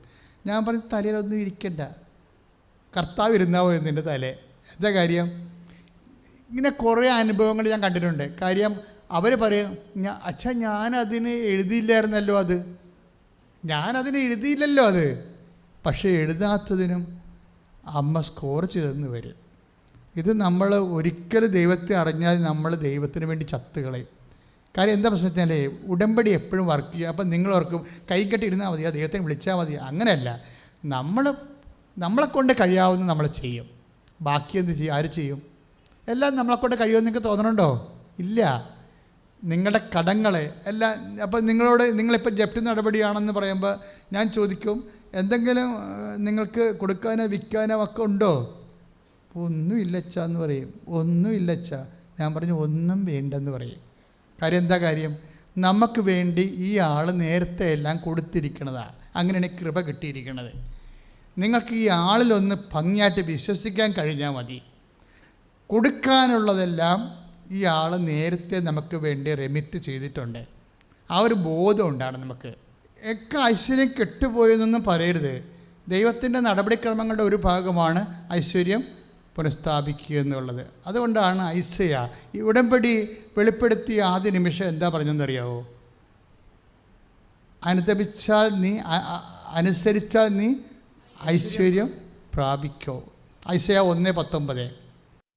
ഇപ്പം സങ്കീർത്തനം എന്താ പറയണത്? നെഗേബിലെ ജലപ്രവാഹങ്ങൾ ഇടയ്ക്ക് ഇത് നമ്മുടെ ഭാരതപ്പുഴ പോലെയാണ്. ഇടയ്ക്ക് മാർച്ച് മാസമാകുമ്പോൾ ഉണങ്ങിപ്പോവും. ഭാരതപ്പുഴ ഞാൻ ഇടയ്ക്കൊക്കെ പണ്ട് ധ്യാനിപ്പിക്കാൻ നടക്കുന്ന കാലത്ത്, പുറത്തൊക്കെ ധ്യാനിപ്പിക്കാൻ നടക്കുന്ന കാലത്ത് ഭാരതപ്പുഴയ്ക്ക് ഇറങ്ങി നിൽക്കും. കാര്യം എനിക്ക് ഭയങ്കര ഇഷ്ടമുള്ള നദിയായിരുന്നു പണ്ടും. ഞാൻ പെരിയാറിൽ കുറേ നാൾ ആലുവപ്പുഴ താമസിക്കുമ്പോൾ പുഴകളോട് എനിക്ക് ഭയങ്കര ഇഷ്ടമാണ്. അപ്പം ഭാരതപ്പുഴയ്ക്ക് നടന്നു പോകാം നമുക്ക് മാർച്ച് മാസത്തിലൊക്കെ. പക്ഷേ അത് പിന്നെ വരണത് എപ്പോഴാണ്? ജൂൺ മാസത്തിലാകുമ്പോഴാണ് വീണ്ടും പുഴയിൽ വെള്ളമാകണത്. അതുപോലെ ഒരു പുഴയാണ് നെഗേബിലെ ജലപ്രവാഹങ്ങളെ എന്ന പോലെ. ഒന്ന് പ്രാർത്ഥിച്ചേ. നെഗേബിലെ ജലപ്രവാഹങ്ങളെ എന്നതുപോലെ കർത്താവേ ഞങ്ങളുടെ ഐശ്വര്യം പുനഃസ്ഥാപിക്കണമേ. അപ്പൊ ഇത് സങ്കീർത്തനം 126:4. ഇതിന് മറുപടി പറയണതും പരിശുദ്ധാത്മ പറയും. എപ്പോഴാണ് ഐശ്വര്യം പുനഃസ്ഥാപിക്കണത്?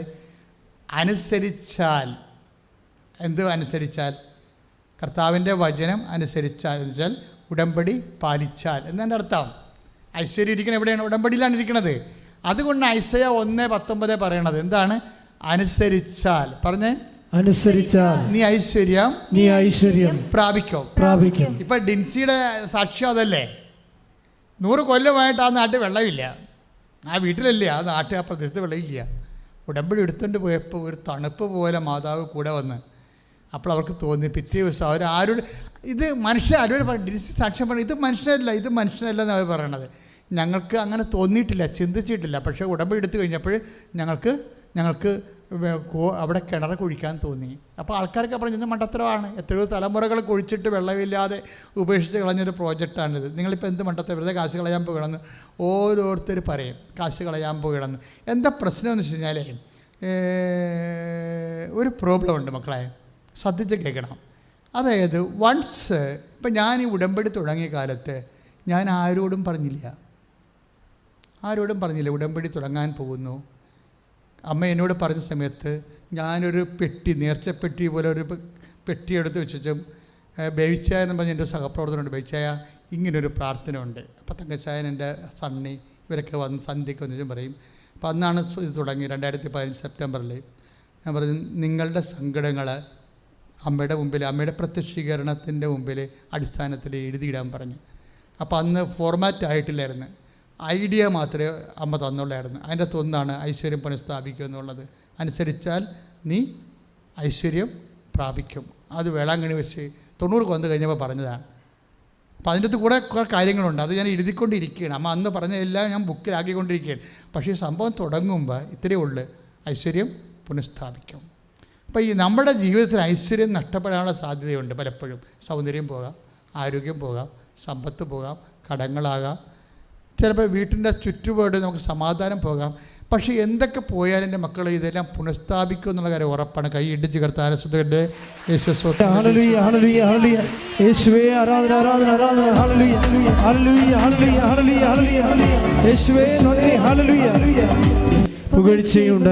അപ്പോൾ ഐശ്വര്യം പുനഃസ്ഥാപിക്കുക എന്നുള്ളത് ദൈവം ആഗ്രഹിക്കുന്നൊരു കാര്യമാണ്. നമ്മളിങ്ങനെ ചത്തും കെട്ടും ഇത് ചത്തതിനൊക്കെ ജീവിച്ചിരിക്കും, ഇങ്ങനെ നശിഞ്ഞ് നാറാണക്കല്ലും പിറക്കി നടക്കാൻ. ദൈവത്തിൻ്റെ പൈതലാണ് നീ. അങ്ങനെ ഇങ്ങനെ നശിച്ചു പോകാൻ ദൈവം ആഗ്രഹിക്കണില്ല. അതുകൊണ്ട് ആ ഐശ്വര്യം പുനഃസ്ഥാപിക്കുമെന്ന് പറയണത്. പക്ഷേ എങ്ങനെ പുനഃസ്ഥാപിക്കുമെന്ന് പറയണത്? അനുസരിച്ച പോലെ. യേശയ്യാ 1:19 അനുസരിച്ചാൽ പറഞ്ഞ് എന്ന് വെച്ച് കഴിഞ്ഞാൽ അവൻ്റെ വചനം അനുസരിച്ചുകൊണ്ട് അവൻ പറയണ പോലെ ചെയ്തുകൊണ്ട് കർത്താവിൻ്റെ വചനപ്രകാരം ജീവിച്ചാൽ നിൻ്റെ ഐശ്വര്യം പുനഃസ്ഥാപിക്കും. അതിനുശേഷം നഷ്ടപ്പെട്ടു പോയ എല്ലാ സംഭവവും. ഇപ്പം ഈ കേസ് തന്നെ നമ്മൾ അപ്പോൾ ആദ്യം എടുത്ത കേസ് എടുക്കാമല്ലോ.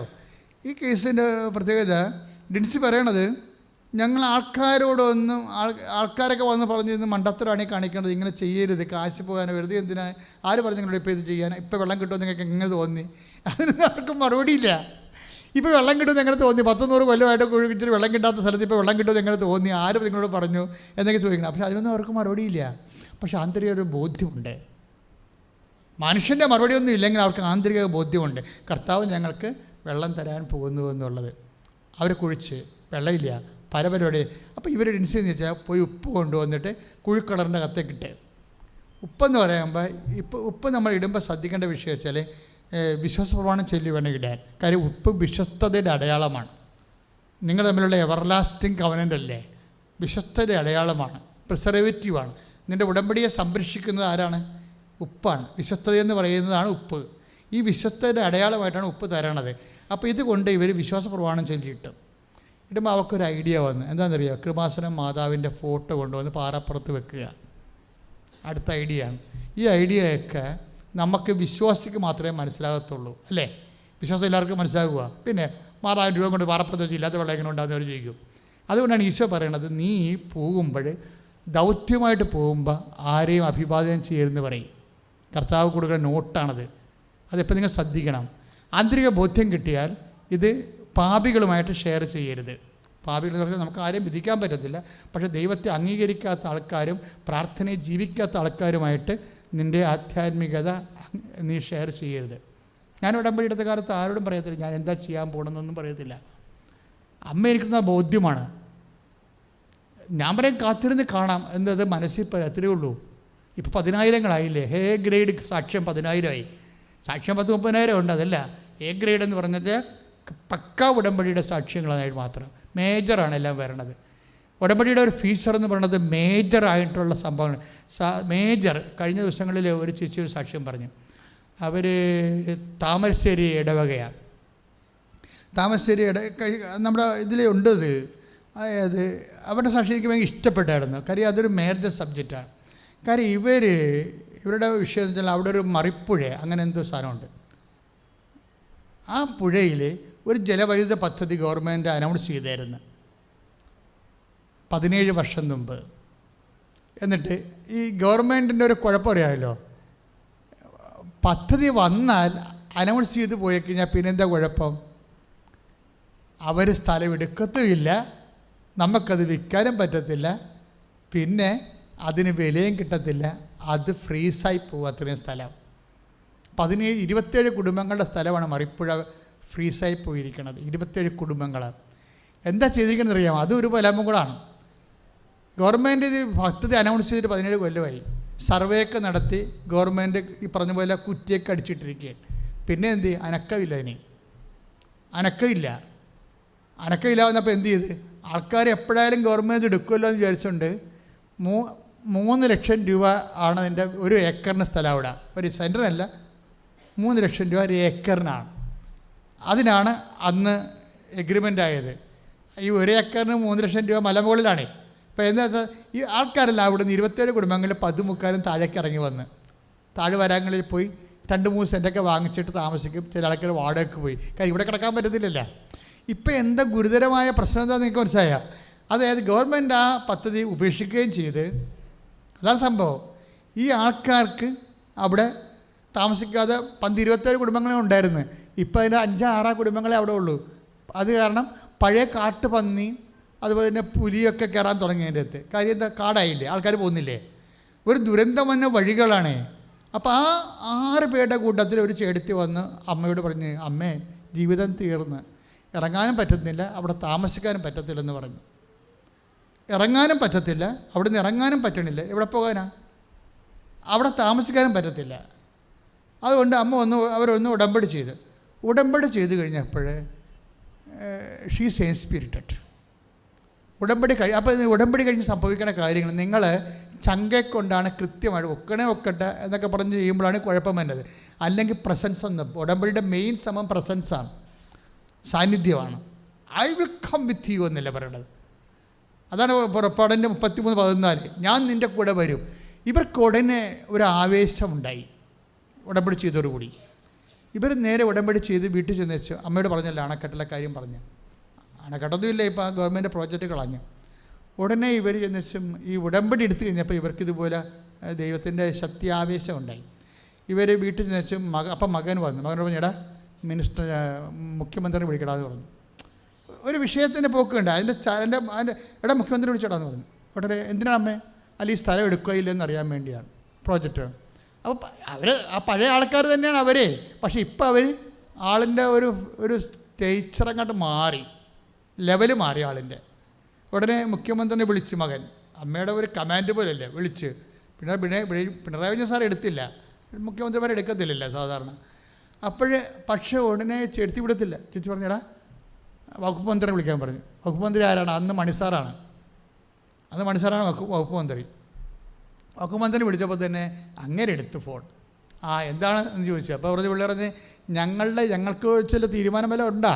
ഇവിടെ ഞങ്ങൾ തീരാനായില്ല ആൾക്കാർ, 6 ഇവിടെ ഉള്ളു, ബാക്കിയെല്ലാം ഇപ്പോൾ പഴയതുപോലെ കാർഡായി. ഒന്നെങ്കിൽ ഗവൺമെൻറ് എടുത്ത് ഞങ്ങളെ രക്ഷിക്കണമെന്ന് പറയും.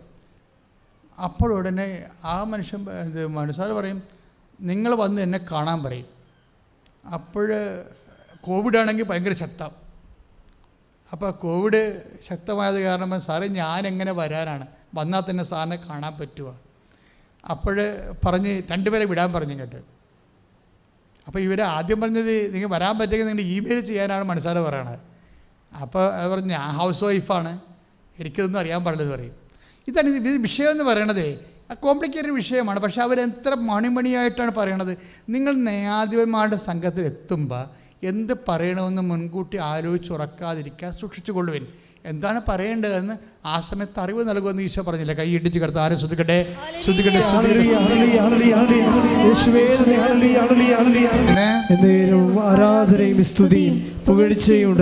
അപ്പോൾ 2 പേരെ നാട്ടിൽ നിന്ന് പറഞ്ഞു വിടാൻ പറഞ്ഞ 2 പേരെ അതിൻ്റെ പ്രോഗ്രാമിൻ്റെ പഴയ കൺവീനറും വേറെ ആളെയും കൂടി നാട്ടിൽ നിന്ന് പറഞ്ഞു വിട്ട്. അപ്പോഴേ അവിടെ ചെന്ന ഉടനെ മന്ത്രി ഇതിൻ്റെ ആൾക്കാരെ വിളിപ്പിച്ചു. ചെയർമാനാണ്, പ്രോജക്റ്റ് ചെയർമാനെ വിളിപ്പിച്ചു. ഇവരുടെ കാര്യത്തിൽ എന്താ തീരുമാനം എന്ന് ചോദിച്ചു. അപ്പോൾ ഈ പ്രോഗ്രാം ഗവൺമെൻറ് അവോയ്ഡ് ചെയ്താണ്, ഒഴിവാക്കിയതെന്ന്. അപ്പോൾ അവർ പറയും, കരുതി ഫ്രിഡ്ജായി പോയില്ലേ, എന്തുമാത്രം നഷ്ടമാണ്, ജീവ നഷ്ടം. അപ്പോൾ ഉടനെ മനസ്സാരി ചെയർമാനോട് പറയും, ഇവർ കോടതി പോയാൽ ഞാൻ ഇവിടെ കൂടെ നിൽക്കുമെന്ന് പറയും. അപ്പോൾ ചെയർമാന് പൊള്ളും, കാര്യം മനസ്സിലാകും. അതോടുകൂടി 72 മണിക്കൂറിനുള്ളിൽ ചാപ്റ്റർ ക്ലോസ് ചെയ്യുകയാണ്. എഴുതി ഒപ്പിട്ട് 1 സെൻറ്റിന് 30 ലക്ഷം, 1 ഏക്കറിന് 3 ലക്ഷം ആയിരുന്നില്ല, അത് 37 ലക്ഷമാക്കി ഉയർത്തി ആ സാധനം എടുത്ത് മാറ്റും. ഇത്രയും സ്പീഡാണിത്. ഇത് ഉടമ്പടിയുടെ ഒരു നേച്ചർ എന്ന് പറയുന്നത്, നമ്മൾ സാധാരണ പ്രാർത്ഥനയും ഉടമ്പടിയും തമ്മിലുള്ളത് 2 ഫീച്ചർ.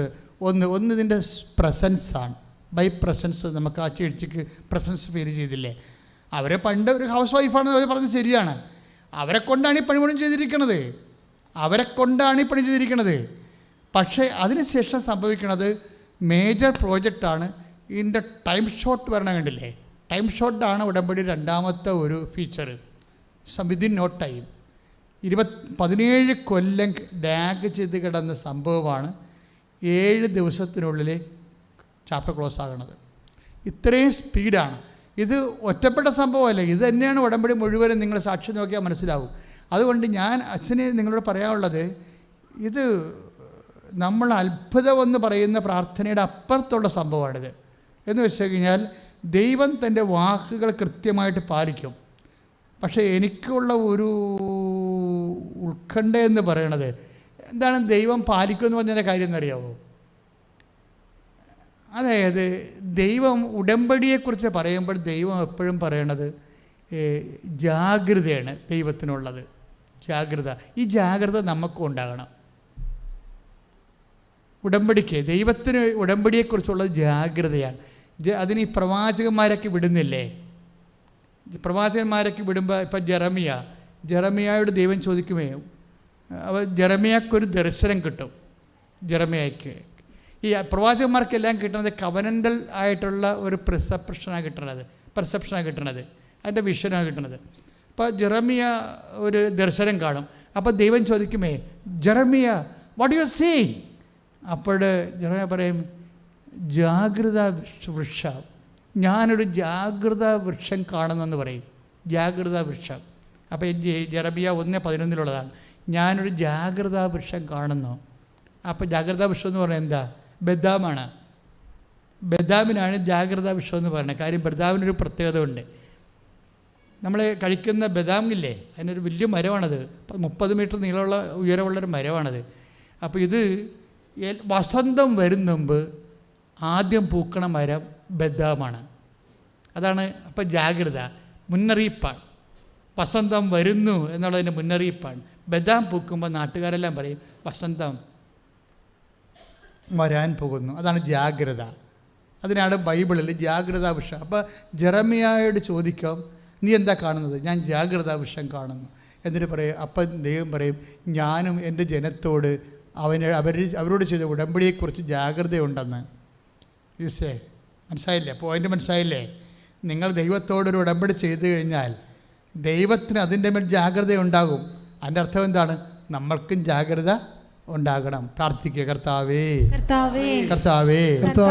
ഉടമ്പടിയെക്കുറിച്ച് അങ്ങേപ്പോലെ അങ്ങയോട് ചെയ്ത ഉടമ്പടി പ്രകാരം എനിക്കും ജാഗ്രത തരണമേ.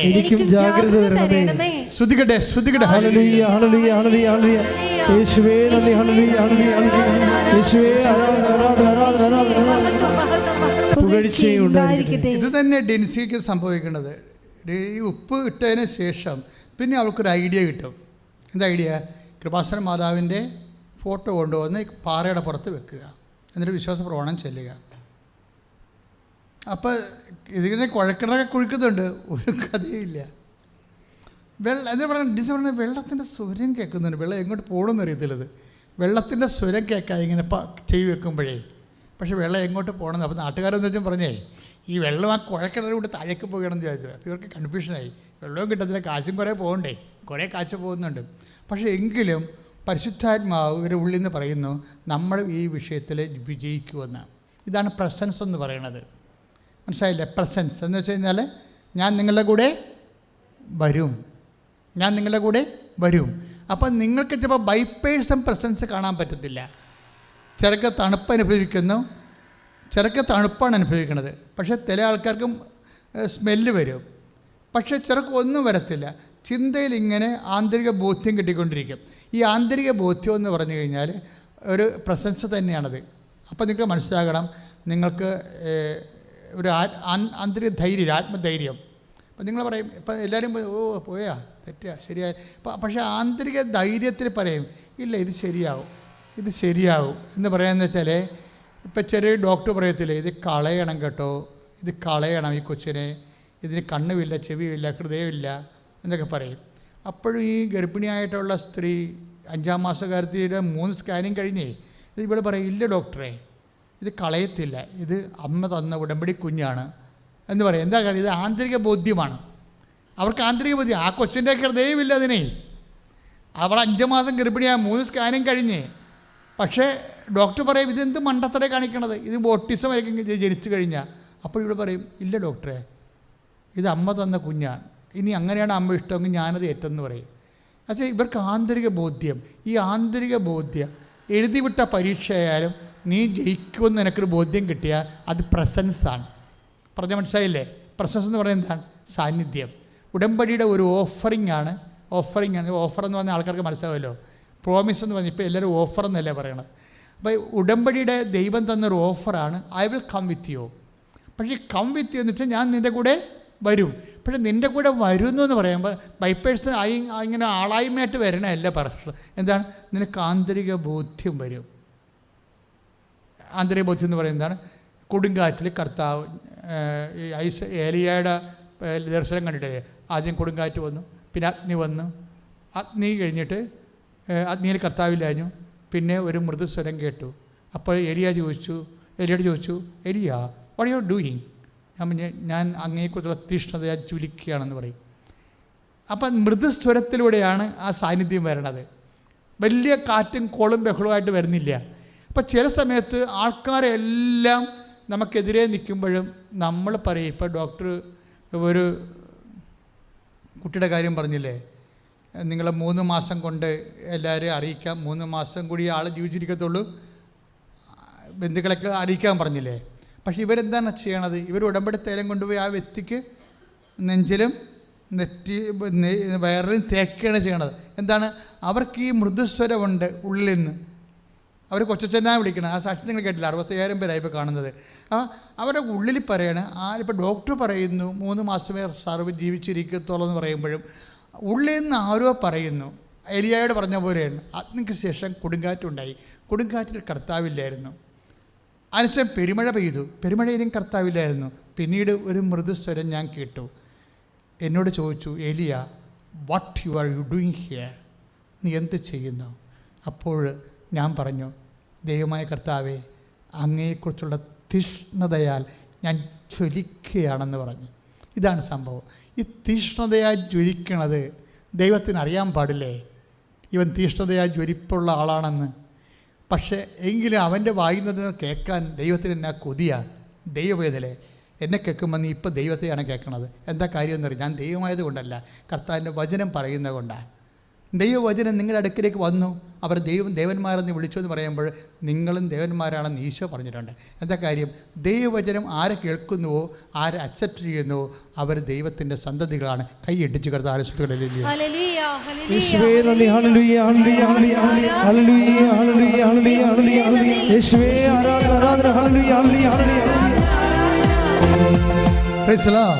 ഇപ്പോൾ പരിശുദ്ധാത്മാവ് നമുക്ക് പകർന്നു തന്നുകൊണ്ടിരിക്കുന്ന ഒരു ജ്ഞാനമെന്ന് പറയണത് ആന്തരിക ബോധ്യങ്ങളെ പരിശോധിക്കാനാണ്.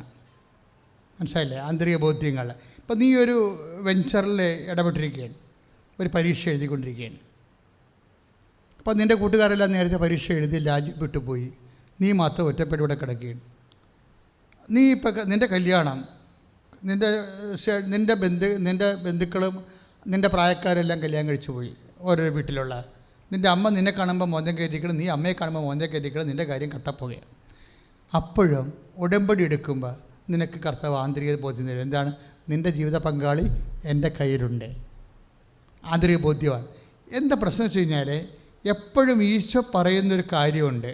ദൈവികമായ കാര്യങ്ങളെ ആന്തരിക ബോധ്യം കിട്ടിക്കഴിഞ്ഞാൽ, ഇപ്പം എന്നോട് ഈശോ പണ്ട് പറയുമായിരുന്നു, നീ കടലിൽ പോകണം, കടലിൽ പോയി കുമ്പസാരിപ്പിക്കണമെന്ന് പറയും.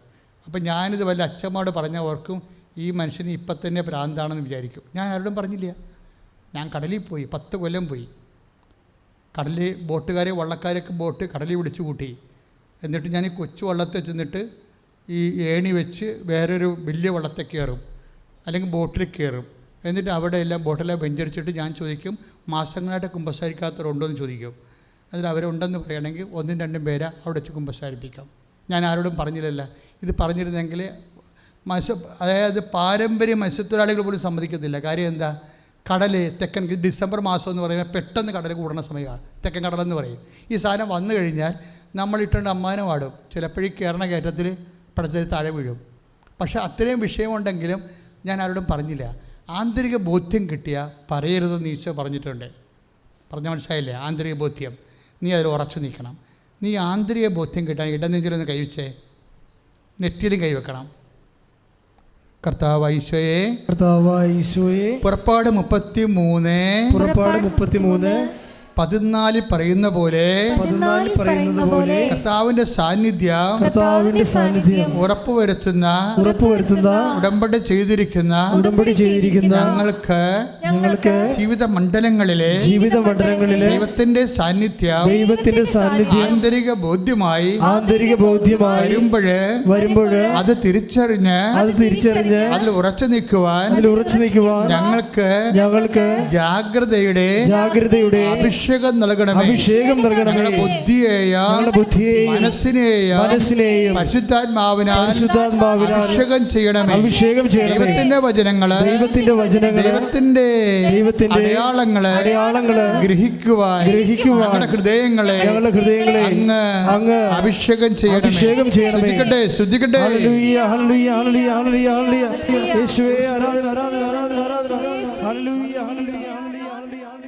ഈ വിശുദ്ധ ലൂക്കാന്റെ സുവിശേഷം 10:4 ഈശോ ഇത് പറയുന്നുണ്ട്. ആന്തരിക ബോധ്യം ലഭിച്ചവരെ ആരോടും സംസാരിക്കരുതെന്ന്. നിങ്ങൾ ആരെയും അഭിവാദനം ചെയ്യരുത്. ഏലിയായുടെ കാലത്ത് ഗഹാസിയോട് പറയുമായിരുന്നു, ശൂന്യക്കാരുടെ മകൾ കുഞ്ഞ് മരിച്ചു പോയപ്പോൾ ഗഹാസിയോട് പറയും, ഗഹാസി ഈ വടി കൊണ്ടുപോയി നീ കുഞ്ഞിൻ്റെ മുഖത്ത് വെക്കണം. നീ ആരെയും അഭിവാദനം ചെയ്യരുത്, തിരിച്ച് അഭിവാദനം ചെയ്താൽ പ്രത്യഭിവാദനം ചെയ്യരുതെന്ന്. എന്താണ്?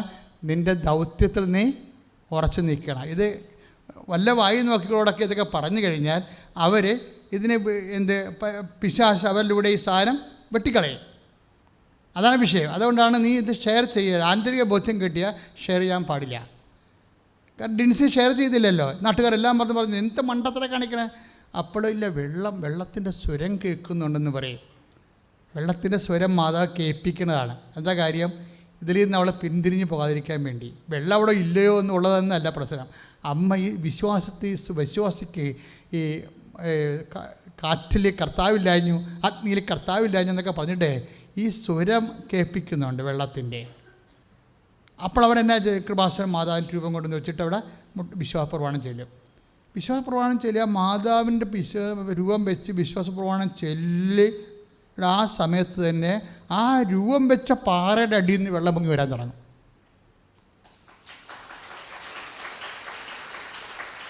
അതാണ് ഇന്നത്തെ സാക്ഷ്യം.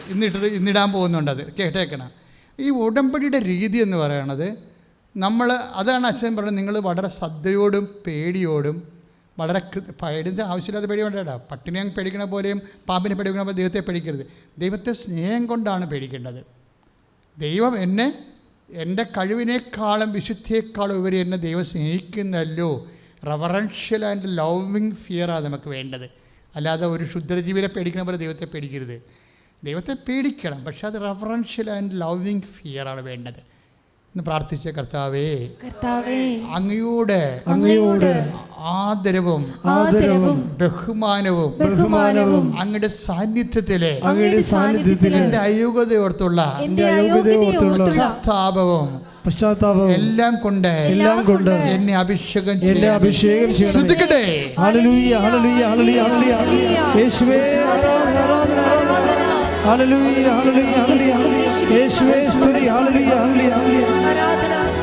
അച്ഛൻ നമ്മൾ പറഞ്ഞത് നിങ്ങളുടെ കപ്പാസിറ്റി നിങ്ങൾ വർദ്ധിപ്പിക്കണം. കപ്പാസിറ്റി എന്ന് പറയുന്നത് നമ്മുടെ ഈ ഉടമ്പടിയിൽ പ്രാർത്ഥനയ്ക്ക് ഇൻ്റർസെസറി അല്ലെങ്കിൽ നമ്മുടെ പ്രെയർ എന്ന് പറയത്തില്ല. ഉടമ്പടിയിൽ പ്രെയർ അല്ല വരുന്നത്, ക്ലെയിമാണ് വരുന്നത്. എന്താ കാര്യം? ഉടമ്പടി പ്രകാരം ബൈലാറ്ററൽ എഗ്രിമെൻ്റ് അല്ലേ. എഗ്രിമെൻ്റ് പ്രകാരം നമുക്ക് കിട്ടുന്നത് എന്താണ്? അവകാശങ്ങളാണ് കിട്ടുന്നത്, അനുഗ്രഹങ്ങളല്ല. അത് വളരെ ശ്രദ്ധിച്ച് വേണം ഈ വിഷയം കേൾക്കാൻ. ഉടമ്പടി എന്ന് പറയുമ്പോൾ ബൈലാറ്ററാണ്, എന്നുവെച്ചാൽ ഉഭയകക്ഷി, 2 കക്ഷിയിലുണ്ടാവും. അപ്പോൾ ബെറിത്തല്ലേ, ബെറിത്ത് എന്ന് പറഞ്ഞാൽ റിലേഷനാണ്. ഞാനും നീ ദൈവവുമായിട്ട് റിലേറ്റ് ചെയ്യാൻ. അമ്മയുടെ റോൾ എന്താണ്? മരിയൻ മീഡിയേഷനാണുള്ളത്. മീഡിയേഷൻ എന്ന് വെച്ചാൽ നമ്മളിവിടെ ചെയ്യണത് എന്താണ്? നോഹിനോട് ചെയ്ത ഉടമ്പടിയല്ല, എബ്രാഹത്തിനോട് ചെയ്ത ഉടമ്പടിയല്ല, മോസസിനോട് ചെയ്ത ഉടമ്പടിയല്ല. എന്താണ് ഇത്? മരിയൻ ഉടമ്പടിയാണ്. മരിയൻ ഉടമ്പടിയുടെ പ്രത്യേകത വെച്ചാൽ ഇപ്പം എബ്രാഹത്തിനോട് ഉടമ്പടി ചെയ്തെങ്കിലും അതിന് എബ്രാഹത്തിന് മാധ്യസ്ഥനില്ലല്ലോ. ദൈവം ഒരു കക്ഷി, എബ്രാഹം ഒരു കക്ഷി, അതിലേ ഉള്ളൂ, മാധ്യസ്ഥനില്ല. അത് കാരണം അതിൻ്റെ അകത്ത് സാറായാണ് മാധ്യസ്ഥയായത്. പണിയായിപ്പോയി. സാറാ മാധ്യസ്ഥം വെച്ച് പണിയായിപ്പോയല്ലേ. അവരല്ലേ പറഞ്ഞ് ഹാഗറിനെ പ്രാപിക്കാൻ പറഞ്ഞിട്ടല്ലേ ഇസ്മായിൽ ജനിക്കുന്നത്. അപ്പോൾ ഇങ്ങനെ ഉടങ്കൊല്ലിയ മാധ്യസ്ഥന്മാരാണ് ഉണ്ടായത് എബ്രാഹത്തിനെ പറ്റി. അതുകൊണ്ടാണ് എബ്രാഹത്തിന് വർഷങ്ങളെടുത്തത് ഈ സംഭവം. വിശ്വസ്തത ആയിരുന്നെങ്കിലും സമയമെടുത്തു. ഇപ്പം എന്താ ഇതിന് സമയമെടുക്കാത്തതിനൊന്നും? മരിയൻ ഉടമ്പടി സമയമെടുക്കാത്തതിൻ്റെ കാരണം സമയ ഘടികാരം നെഞ്ചിൽ ചേർത്തിയാണ് 2004 മാതാവ് 10:8 സൂചി കാണിച്ചുകൊണ്ട് ദുരന്തമുണ്ടാകാമെന്ന് പ്രാർത്ഥിക്കണമെന്ന് പറഞ്ഞത്. അന്ന് മുതൽ സമയമാണ് ഒരു വിഷയം. അതുകൊണ്ടാണ് അവർക്ക് വീഞ്ഞില്ല എന്ന് പറയുമ്പോൾ ഈശോ പറയും, എനിക്കും നിനക്കും എന്താ എൻ്റെ സമയം ഇനിയും സമാഗതമായിട്ടില്ല. അപ്പോൾ ആകാത്ത സമയത്തെ ആക്കിയെടുക്കാൻ അമ്മയ്ക്ക് കിട്ടിയ പരിശുദ്ധാത്മാവിൻ്റെ നോട്ടാണ് അവൻ പറയണ പോലെ ചെയ്യുക എന്ന് വെച്ചാൽ ദൈവവചനം അനുസരിച്ച് ജീവിക്കുക, ഈശോ പറഞ്ഞ പോലെ ചെയ്യുക. നമ്മൾ ഈശോ പറഞ്ഞ പോലെ ജീവിച്ചോളാമെന്ന് അമ്മയുടെ മധ്യസ്ഥത്തിൽ പറയുകയാണ്. മനസ്സിലായില്ലേ? ഇതിൻ്റെ ഒരു മെക്കാനിസം അറിയണം. നമ്മൾ എന്താ ചെയ്യണത്?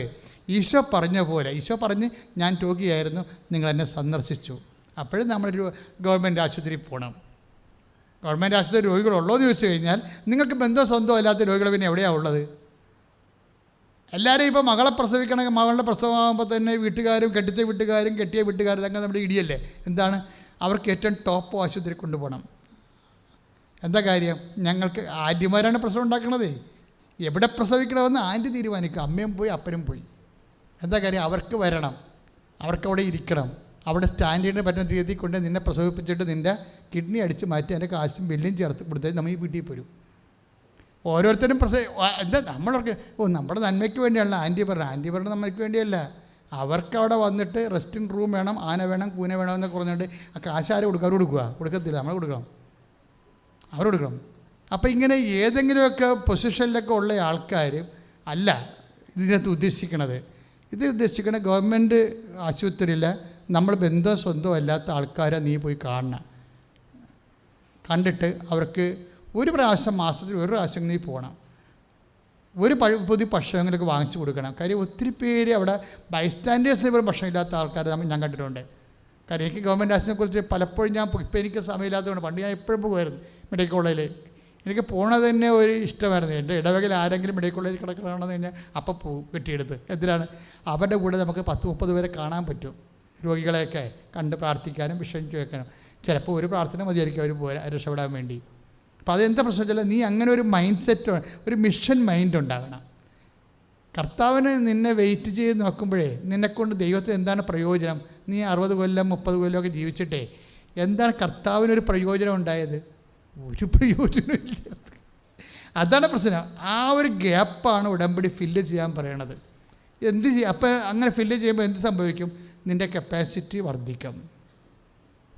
കപ്പാസിറ്റി എന്നറിയാമല്ലോ, അത് പ്രധാനപ്പെട്ട കാര്യമാണ്. ഇപ്പം ഞാൻ പറഞ്ഞില്ലേ 10 കൊല്ലം കടലിൽ പോയി ജീവൻ പണയം കഴിച്ച് ആൾക്കാരൊക്കെ 9 അത് കപ്പാസിറ്റിയാണത്. അത് കർത്താവിന് വേണ്ടി ആ ജോലി ചെയ്തതിൻ്റെ ബേസ്മെൻ്റ് ഉണ്ട് നമുക്ക്. അപ്പോൾ എന്തെങ്കിലും നിങ്ങൾക്ക് ക്യാൻസർ പോസ്റ്റേജ് ആണെന്ന് പറയുമ്പോൾ ഞാൻ പറഞ്ഞു കർത്താവേ ഞാൻ കടലിൽ ജീവിതം പണയം വെച്ച് നിൻ്റെ ആത്മാവിൻ്റെ നേടാൻ വേണ്ടി വന്ന കാര്യം നീ ഓർക്കണേന്ന് ചോദിക്കും. അത് നമ്മുടെ കപ്പാസിറ്റി, ക്ലെയിമാണ് നമുക്കത്. പ്രേക്ഷിത പ്രവർത്തനമാണ് ക്ലെയിം, അല്ല അച്ഛനായതല്ല ക്ലെയിം.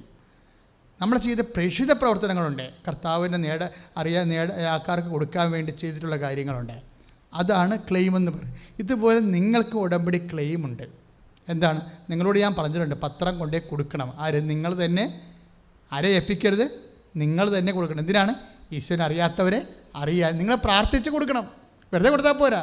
കർത്താവ് ഈ പത്രം വായിക്കുന്നവർ ഇതിൻ്റെ മുഴുവനും ഉടമ്പടി സാക്ഷ്യങ്ങളാണല്ലോ. 120 സാക്ഷ്യങ്ങളുണ്ട് ഉടമ്പടിയുടെ. ഏറ്റവും മേജർ സാക്ഷ്യങ്ങൾ. ഇത് കണ്ടവൻ തലകറങ്ങി വീഴും, കർത്താവിനെ തിരക്കി ഓടി വരും. അപ്പോൾ പ്രാർത്ഥിക്കണം. പ്രാർത്ഥിച്ച് കർത്താവ് ദൈവമേ, ഞാൻ കൊടുക്കുന്ന സാക്ഷ്യപത്രം വായിക്കുന്നവരെ നിന്നെ അറിയുവാനും ആത്മരക്ഷ പ്രാപിക്കുവാനും നിന്നിൽ നിന്ന് ആശ്വാസവും നേടുവാൻ ഇടയാക്കണമേ. എന്നെ സുവിശേഷത്തിന്റെ ഉപകരണവും സാക്ഷിയുമാക്കണമേ. എൻ്റെ മക്കൾ, ഇതിനകത്ത് കഴിവൊരു പ്രശ്നമാണ്. ഇപ്പം അതായത് ഞാൻ പറഞ്ഞ വ്യക്തികൾ അവരുടെ സാധ്യതകളെ രണ്ടാമത് പുനർസ്റ്റേറ്റ് ചെയ്യണം. അതായത് വ്യക്തികൾ ഇപ്പം നിങ്ങൾക്ക് ഉള്ള കഴിവില്ലേ, ഇപ്പം നമ്മുടെ കഴിവനുസരിച്ചാണ് നമുക്ക് ദൈവമായിട്ട് നമ്മുടെ കപ്പാസിറ്റി വർദ്ധിപ്പിക്കണത്. ഇപ്പം നിങ്ങൾ എന്തുമാത്രം പ്രാർത്ഥന ദൈവത്തിന് വേണ്ടി, ദൈവത്തിൻ്റെ വചനം അവൻ പറയണ പോലെ ചെയ്യുകയല്ലേ. അതുകൊണ്ടാണ് നമ്മുടെ ഇഷ്ടക്കാരെ പോയി കാണരുതെന്ന് പറഞ്ഞതിൻ്റെ കാരണം. നമ്മുടെ ഇഷ്ടക്കാരൊക്കെ കിടപ്പുണ്ടാകും, ബന്ധുക്കൾ, സ്വന്തപ്പെട്ട ഫ്രണ്ട്സൊക്കെ കിടപ്പുണ്ടാകും. അതല്ല പ്രശ്നം. അതുവരെ കാണണ്ടെന്നല്ല, അവരെ കണ്ടുകൊണ്ട് റിട്ടേൺസ് ഒന്നുമില്ല. എന്താ കാര്യം? അതെല്ലാം കടമയാണെന്ന് പറയും ഈശോ. നിങ്ങളെ ബന്ധു സ്വന്തം ആൾക്കാരൊക്കെ പോയി കണ്ട് പ്രാർത്ഥിച്ചു കഴിഞ്ഞാലേ അതൊക്കെ നിങ്ങളുടെ കടമയാണെന്ന് ഈശോ പറയും. കാര്യം നിങ്ങൾ അവളിൽ നിന്ന് ഏതെങ്കിലും കാലത്ത് എന്തെങ്കിലും കൈപ്പറ്റി കാണുമല്ലോ. അതല്ല ഈശോ, നിങ്ങളുടെ പ്രതിഫലം നിങ്ങൾ നേരത്തെ സ്വീകരിച്ചിട്ടുണ്ട് എന്നല്ല ഈശോ പറയണത്. പ്രതിഫലത്തിന് എന്താണ് അവകാശം എന്നൊക്കെ ഈശോ ചോദിക്കുന്നത് എന്താണ്? പ്രതിഫലത്തിന് അവകാശം വേണമെങ്കിൽ നമുക്ക് പ്രതിഫല ബന്ധമില്ലാത്ത ആൾക്കാരെയാണ് പ്രേക്ഷിത പ്രവർത്തനത്തിന് വേണ്ടി നമ്മൾ തിരഞ്ഞെടുക്കേണ്ടത്. അപ്പോഴാണ് കപ്പാസിറ്റി കൂടുതൽ. ഇപ്പോൾ പത്രോസും പൗലോസും ആർക്കാണ് കപ്പാസിറ്റി കൂടുതൽ? പത്രോസും പൗലോസും ആർക്കാണ് കപ്പാസിറ്റി കൂടുതൽ? പറഞ്ഞോ, ആർക്കാണ് കപ്പാസിറ്റി കൂടുതൽ? ചിലർ പറയും പൗലോസിനാണെന്ന്, പക്ഷെ ഞാൻ പറയും പത്രോസിന് തന്നെയാണെന്ന് പറയും. അതെന്താ കാര്യം എന്ന് വെച്ച് കഴിഞ്ഞാൽ, പൗലോസിനോട് ഈശോ പറഞ്ഞത് എന്താണ്? അനനിയാസ് പറയും, ഇവൻ പ്രശ്നം ഉണ്ടാക്കി നടക്കുന്ന പാർട്ടിയാണ്, ഇവൻ യെരുശലേമിൽ പോയി ക്രിസ്ത്യാനിയൊക്കെ കൊന്നേച്ച് നടക്കുന്ന സാവൂളാണ്, കൊലപാതകയാണെന്ന് പറയുമ്പോൾ നോ, ഈശോ പറയും അങ്ങനെയൊന്നുമില്ല. 9:15 നടപടി പുസ്തകത്തിൽ 9:15 ഇവൻ ഞാൻ തിരഞ്ഞെടുത്തിരിക്കണം, അവനെ ഇസ്രയേലിലും രാജാക്കന്മാരുടെ മുമ്പിലും അവൻ എനിക്ക് എൻ്റെ നാമം വഹിക്കുന്ന പാത്രമായിരിക്കും എന്ന് പറയും. അവൻ വലിയ പ്രേക്ഷിത പ്രവർത്തകനായിട്ട് ഞാൻ അവനെ തിരഞ്ഞെടുത്തിരിക്കുക, എൻ്റെ നാമം. പക്ഷെ പത്രോസിനോട് പറയണത് അതല്ല പറയണത്. പത്രോസിനോട് പാത്രം എന്നല്ല പറയണത്, വിരിപ്പാണെന്നാണ് പറയണത്. അവൻ കേപ്പായിൽ അവന് കഫർനാമിൽ അവൻ്റെ കുടുംബത്തിൽ ഇരുന്നുകൊണ്ട് പ്രാർത്ഥിച്ചുകൊണ്ടിരിക്കുന്ന സമയത്ത് പെട്ടെന്ന് അവൻ ദർശനം കണ്ടിട്ട് ഒരു വിരിപ്പ്, ആകാശത്തുനിന്ന് 4 മൂലയ്ക്ക് പിടിച്ചിറക്കിയ ഒരു വിരിപ്പ് കാണുവന്. 15:15 നടപടി പുസ്തകത്തിൻ്റെ വിരിപ്പ് ഇറങ്ങി താഴേക്ക് വരുമ്പോൾ ലോകത്തിലുള്ള മുഴുവൻ ജീവജാലങ്ങളെ കണ്ടിട്ട് 10 ദിവസം ഞെട്ടിട്ട് പറയും, അഗ്ലി, എന്താ കഷ്ടമാണ്. അപ്പോൾ പറയും, ദൈവം പറയും, കൊന്ന് തിന്നടാന്ന് പറയും. പറയും ഞാൻ തിന്നത്തില്ല, ലോകത്തിലുള്ള വൃത്തികെട്ട സാധനമൊന്നും ഞാൻ കഴിക്കത്തില്ലെന്ന് നിനക്കറിയത്തില്ല, ദൈവത്തോട് ചോദിക്കും. അപ്പോൾ ഞാൻ വിശുദ്ധീകരിച്ചതാണെന്ന് പറയും. അപ്പോൾ എന്താണ് അത്? വിരിപ്പ്. എന്ന് വെച്ച് കഴിഞ്ഞാൽ അപ്പോൾ കൊർണേലിയസിൻ്റെ വീട്ടിൽ നിന്ന് ഒരാൾ വന്നിട്ട് പുറകെ വന്ന് കൊട്ടും. അപ്പോൾ തുറക്കുമ്പോൾ 2 പേര്, എന്താ? കൊർണേലിയസിന് എൻ്റെ വീട്ടിലോട്ട് നിന്നെ വിളിക്കാൻ വേണ്ടി വന്നതാണ്. 10 ദിവസം ഒന്നും മിണ്ടാതെ പോവും. എന്താ കാര്യം? ഈ വിരിപ്പിൽ ഇറങ്ങിയിരിക്കുന്നത് എന്താണ്? കർത്താവ് ലോകം മുഴുവനും ഇവനെ ഏൽപ്പിച്ചിരിക്കുക. ലോകം മുഴുവനും 16:15 മർക്കോസിൻ്റെ സുവിശേഷം എന്താ പറഞ്ഞിരിക്കുന്നത്? ലോകം മുഴുവനും പോയി സർവ്വസൃഷ്ടികളോടും സുവിശേഷം പ്രസംഗിക്കാൻ. അപ്പോൾ ലോകത്തിലേക്ക് പൗലോസ് 4 സ്ഥലത്തേക്ക് പോയെങ്കിൽ 4 പ്രേക്ഷിത യാത്ര നടത്തിയെങ്കിൽ മറ്റുള്ള 11 ശിഷ്യന്മാരെ കൊണ്ട് ലോകം മുഴുവനും കൊണ്ട് വിടാൻ വേണ്ടിയുള്ള അപ്പോസ്തലന്മാരുടെ അപ്പോസ്തലനായിട്ട് 10 ദിവസം ഉയർത്തിയിരിക്കണം. കൈ ഇടിച്ച് കർത്താവിനെ സ്തുതിക്കുക.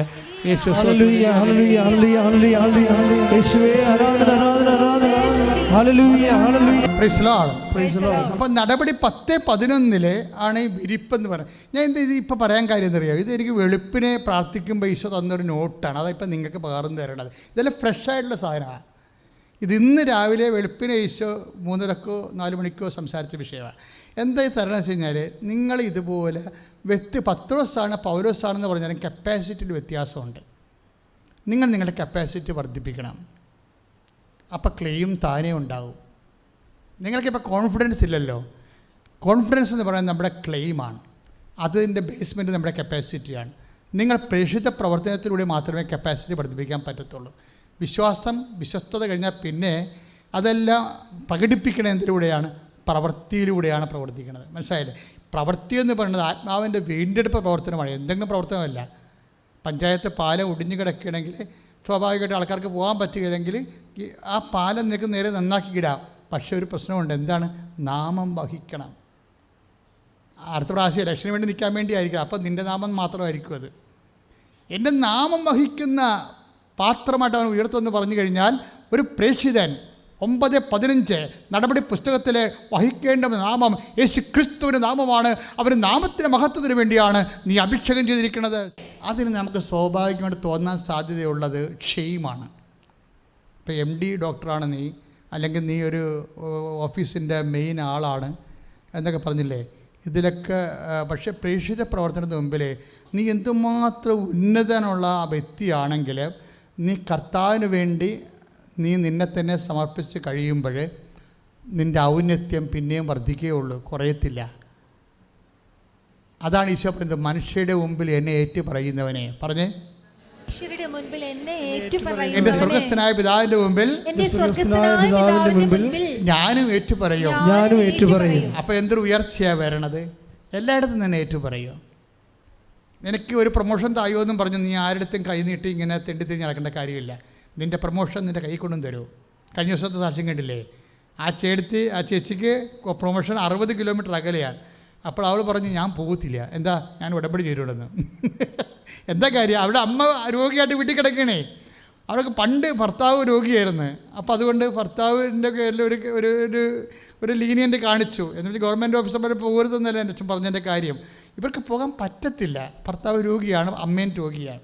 അപ്പോൾ ഭർത്താവ് മരിച്ചു. അപ്പോൾ ഗവൺമെൻറ് പറഞ്ഞ് ശരി, നിങ്ങൾ ആ ഭർത്താവിൻ്റെ പേരിലാണ് നിങ്ങൾക്ക് ട്രാൻസ്ഫർ തരായിരുന്നത്, ഇപ്പോൾ ഭർത്താവ് മരിച്ചതിലേക്ക് പ്രശ്നമൊന്നുമില്ല, ക്ലെയിമൊന്നുമില്ല, മര്യാദക്ക് പോയിക്കൊള്ളാൻ പറഞ്ഞു. 60 കിലോമീറ്റർ അകലെ.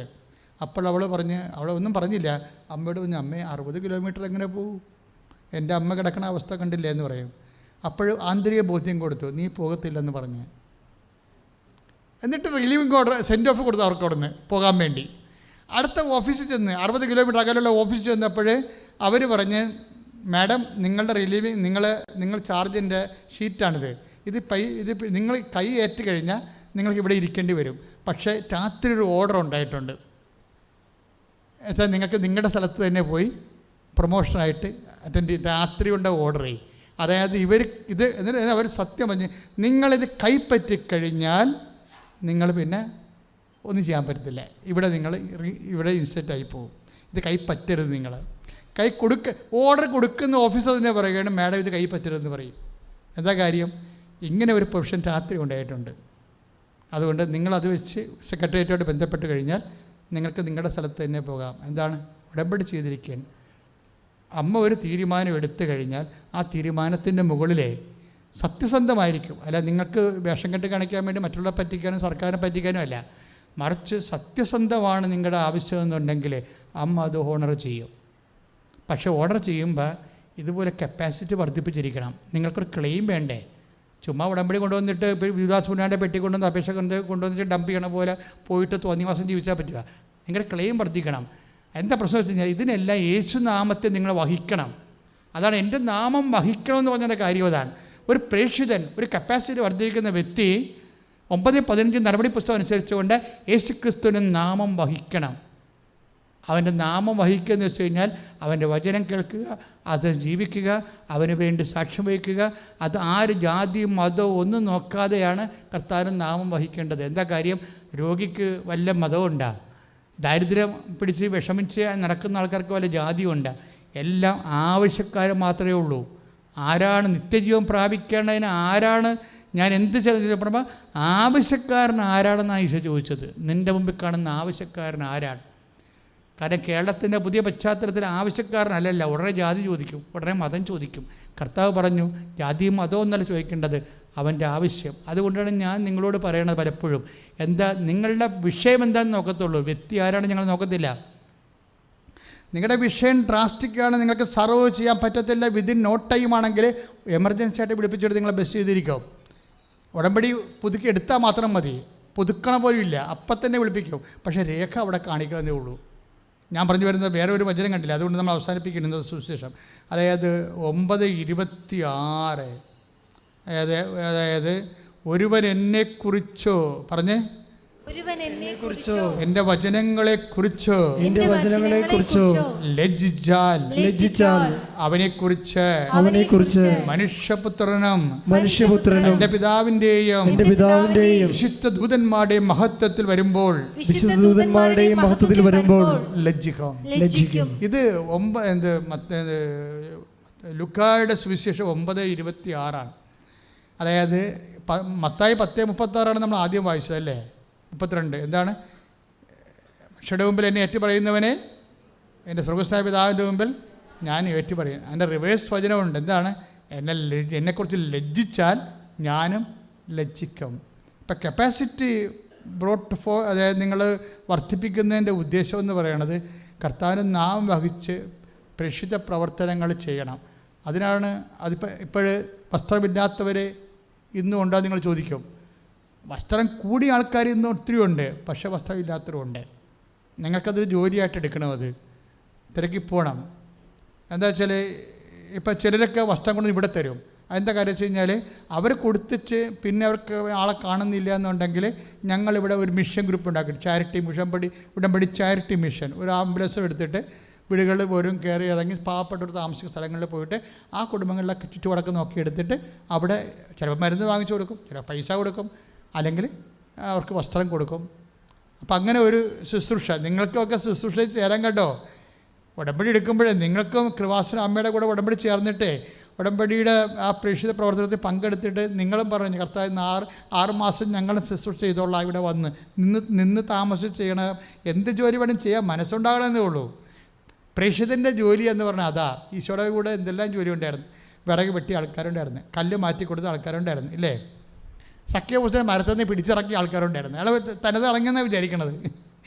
ഇതുപോലെ ഓരോരുത്തർക്കും പറ്റുന്ന ജോലി ശുശ്രൂഷയായിട്ട് ചെയ്യാൻ ദൈവമഹത്വത്തിന് വേണ്ടി ചെയ്ത് പ്രേക്ഷിത പ്രവർത്തനം ചെയ്യുക. ഇതുപോലെ ഞങ്ങൾ ചാരിറ്റി മിഷനായിട്ട് ആൾക്കാരെ പറഞ്ഞ് കുടുംബങ്ങളിൽ വിടുമ്പോൾ പ്രാർത്ഥിച്ചു പോകാൻ കഴിയും. പ്രാർത്ഥനാവരം വേണം, അല്ലെങ്കിൽ ഇതൊന്നും വിജയിക്കത്തില്ല. അല്ലെങ്കിൽ ഞാൻ എൻ്റെ വിദ്യാഭ്യാസം എൻ്റെ കുടുംബ മഹിതമേ എന്നൊക്കെ പറഞ്ഞ് തറവാടിത്വം പറഞ്ഞുകൊണ്ടിരിക്കും. തോമസ് ശരിയാനെ തിരിച്ച് ജ്ഞാനസാരപ്പെടുത്തിയ ആൾക്കാർ ഒരു കേരളത്തിലുണ്ട്. അതാണ് അവസ്ഥ. അപ്പം അതുകൊണ്ട് നിങ്ങളുടെ ഇതൊന്നും പറയരുത്. എന്ന് വെച്ച് കഴിഞ്ഞാൽ ഞങ്ങൾ പ്രയോജനദസ്തന്മാർ ദാസന്മാരാണ്, കടമ നിർവഹിക്കുക മാത്രമേ ചെയ്തിട്ടുള്ളൂ എന്ന് പറയുന്ന രീതിയിലുള്ള പ്രേക്ഷിത മനോഭാവം വന്നാൽ അവൻ അമർത്തി കുരുക്കി നിറച്ചളന്ന് നിൻ്റെ മടിയിലോട്ട് ചൊരിയും. കാര്യം അവൻ ഒന്നും ബാക്കി വെക്കാതെ നൽകുന്ന പിതാവായ ദൈവത്തിൻ്റെ മകനാണ് നിങ്ങളെ അനുഗ്രഹിക്കുന്നത്. അതാണ് ഈ കാണുന്ന കുരിശെന്ന് പറയണത്. ഒരു കുറവിറച്ചിയായിട്ട് ഒരു ചാൻ തുണിയുടെ നഗ്നതയിലെ അവൻ നമ്മൾക്ക് വേണ്ടി അവൻ്റെ ശരീരം ഭാഗിച്ച് വിധിച്ച് തന്നാലേ അതിനെക്കുറിച്ച് അപ്പോസ്തലൻ അനുഭവിച്ച ക്രിസ്തു അനുഭവത്തെക്കുറിച്ച് പറയണത് നമുക്ക് യേശു ക്രിസ്തു നൽകിയവൻ അവനോടൊരു സമസ്തവും നമുക്ക് നൽകത്തില്ലേ എന്നാണ്. ആ സമസ്തവും നൽകപ്പെടുന്നത് ഈ കാര്യങ്ങൾ ഉടമ്പടിയിലൂടെയാണ്. കൈയടിച്ച് കർത്താവ് സ്തുതിക്കട്ടെ.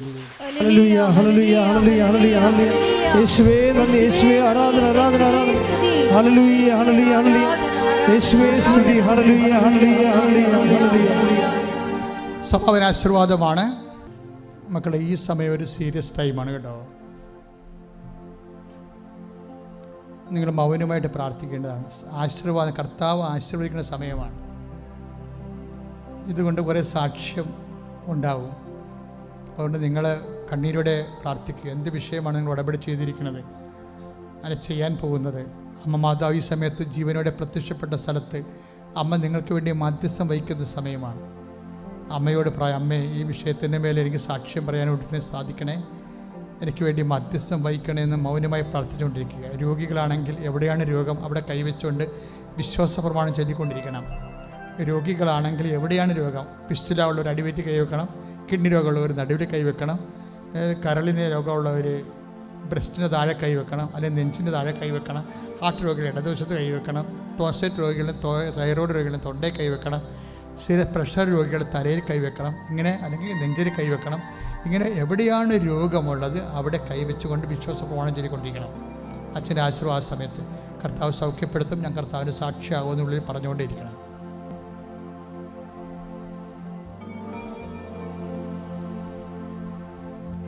സ്തുതിച്ച് പ്രാർത്ഥിക്കട്ടെ. Hallelujah hallelujah hallelujah. യേശുവേ ആരാധന ആരാധന ആരാധന ആരാധന. Hallelujah hallelujah hallelujah hallelujah hallelujah. യേശുവേ നന്ദി, യേശുവേ സ്തുതി. Hallelujah hallelujah hallelujah hallelujah hallelujah hallelujah. യേശുവേ യേശുവേ യേശുവേ ആരാധന ആരാധന ആരാധന ആരാധന. Hallelujah hallelujah hallelujah hallelujah hallelujah. യേശുവേ നന്ദി, യേശുവേ സ്തുതി. Hallelujah hallelujah hallelujah hallelujah. യേശുവേ ആരാധന ആരാധന ആരാധന. Hallelujah hallelujah hallelujah hallelujah. യേശുവേ സ്തുതി സ്തുതി സ്തുതി. Hallelujah hallelujah hallelujah hallelujah hallelujah hallelujah hallelujah hallelujah. യേശുവേ പരിശുദ്ധ പരമമാ ദിവ്യകാരുണ്യമേ എന്നുമെന്നും അംഗീകാരാധന. പരിശുദ്ധ പരമമാ ദിവ്യകാരുണ്യമേ എന്നുമെന്നും അംഗീകാരാധന. പരിശുദ്ധ പരമമാ ദിവ്യകാരുണ്യമേ എന്നും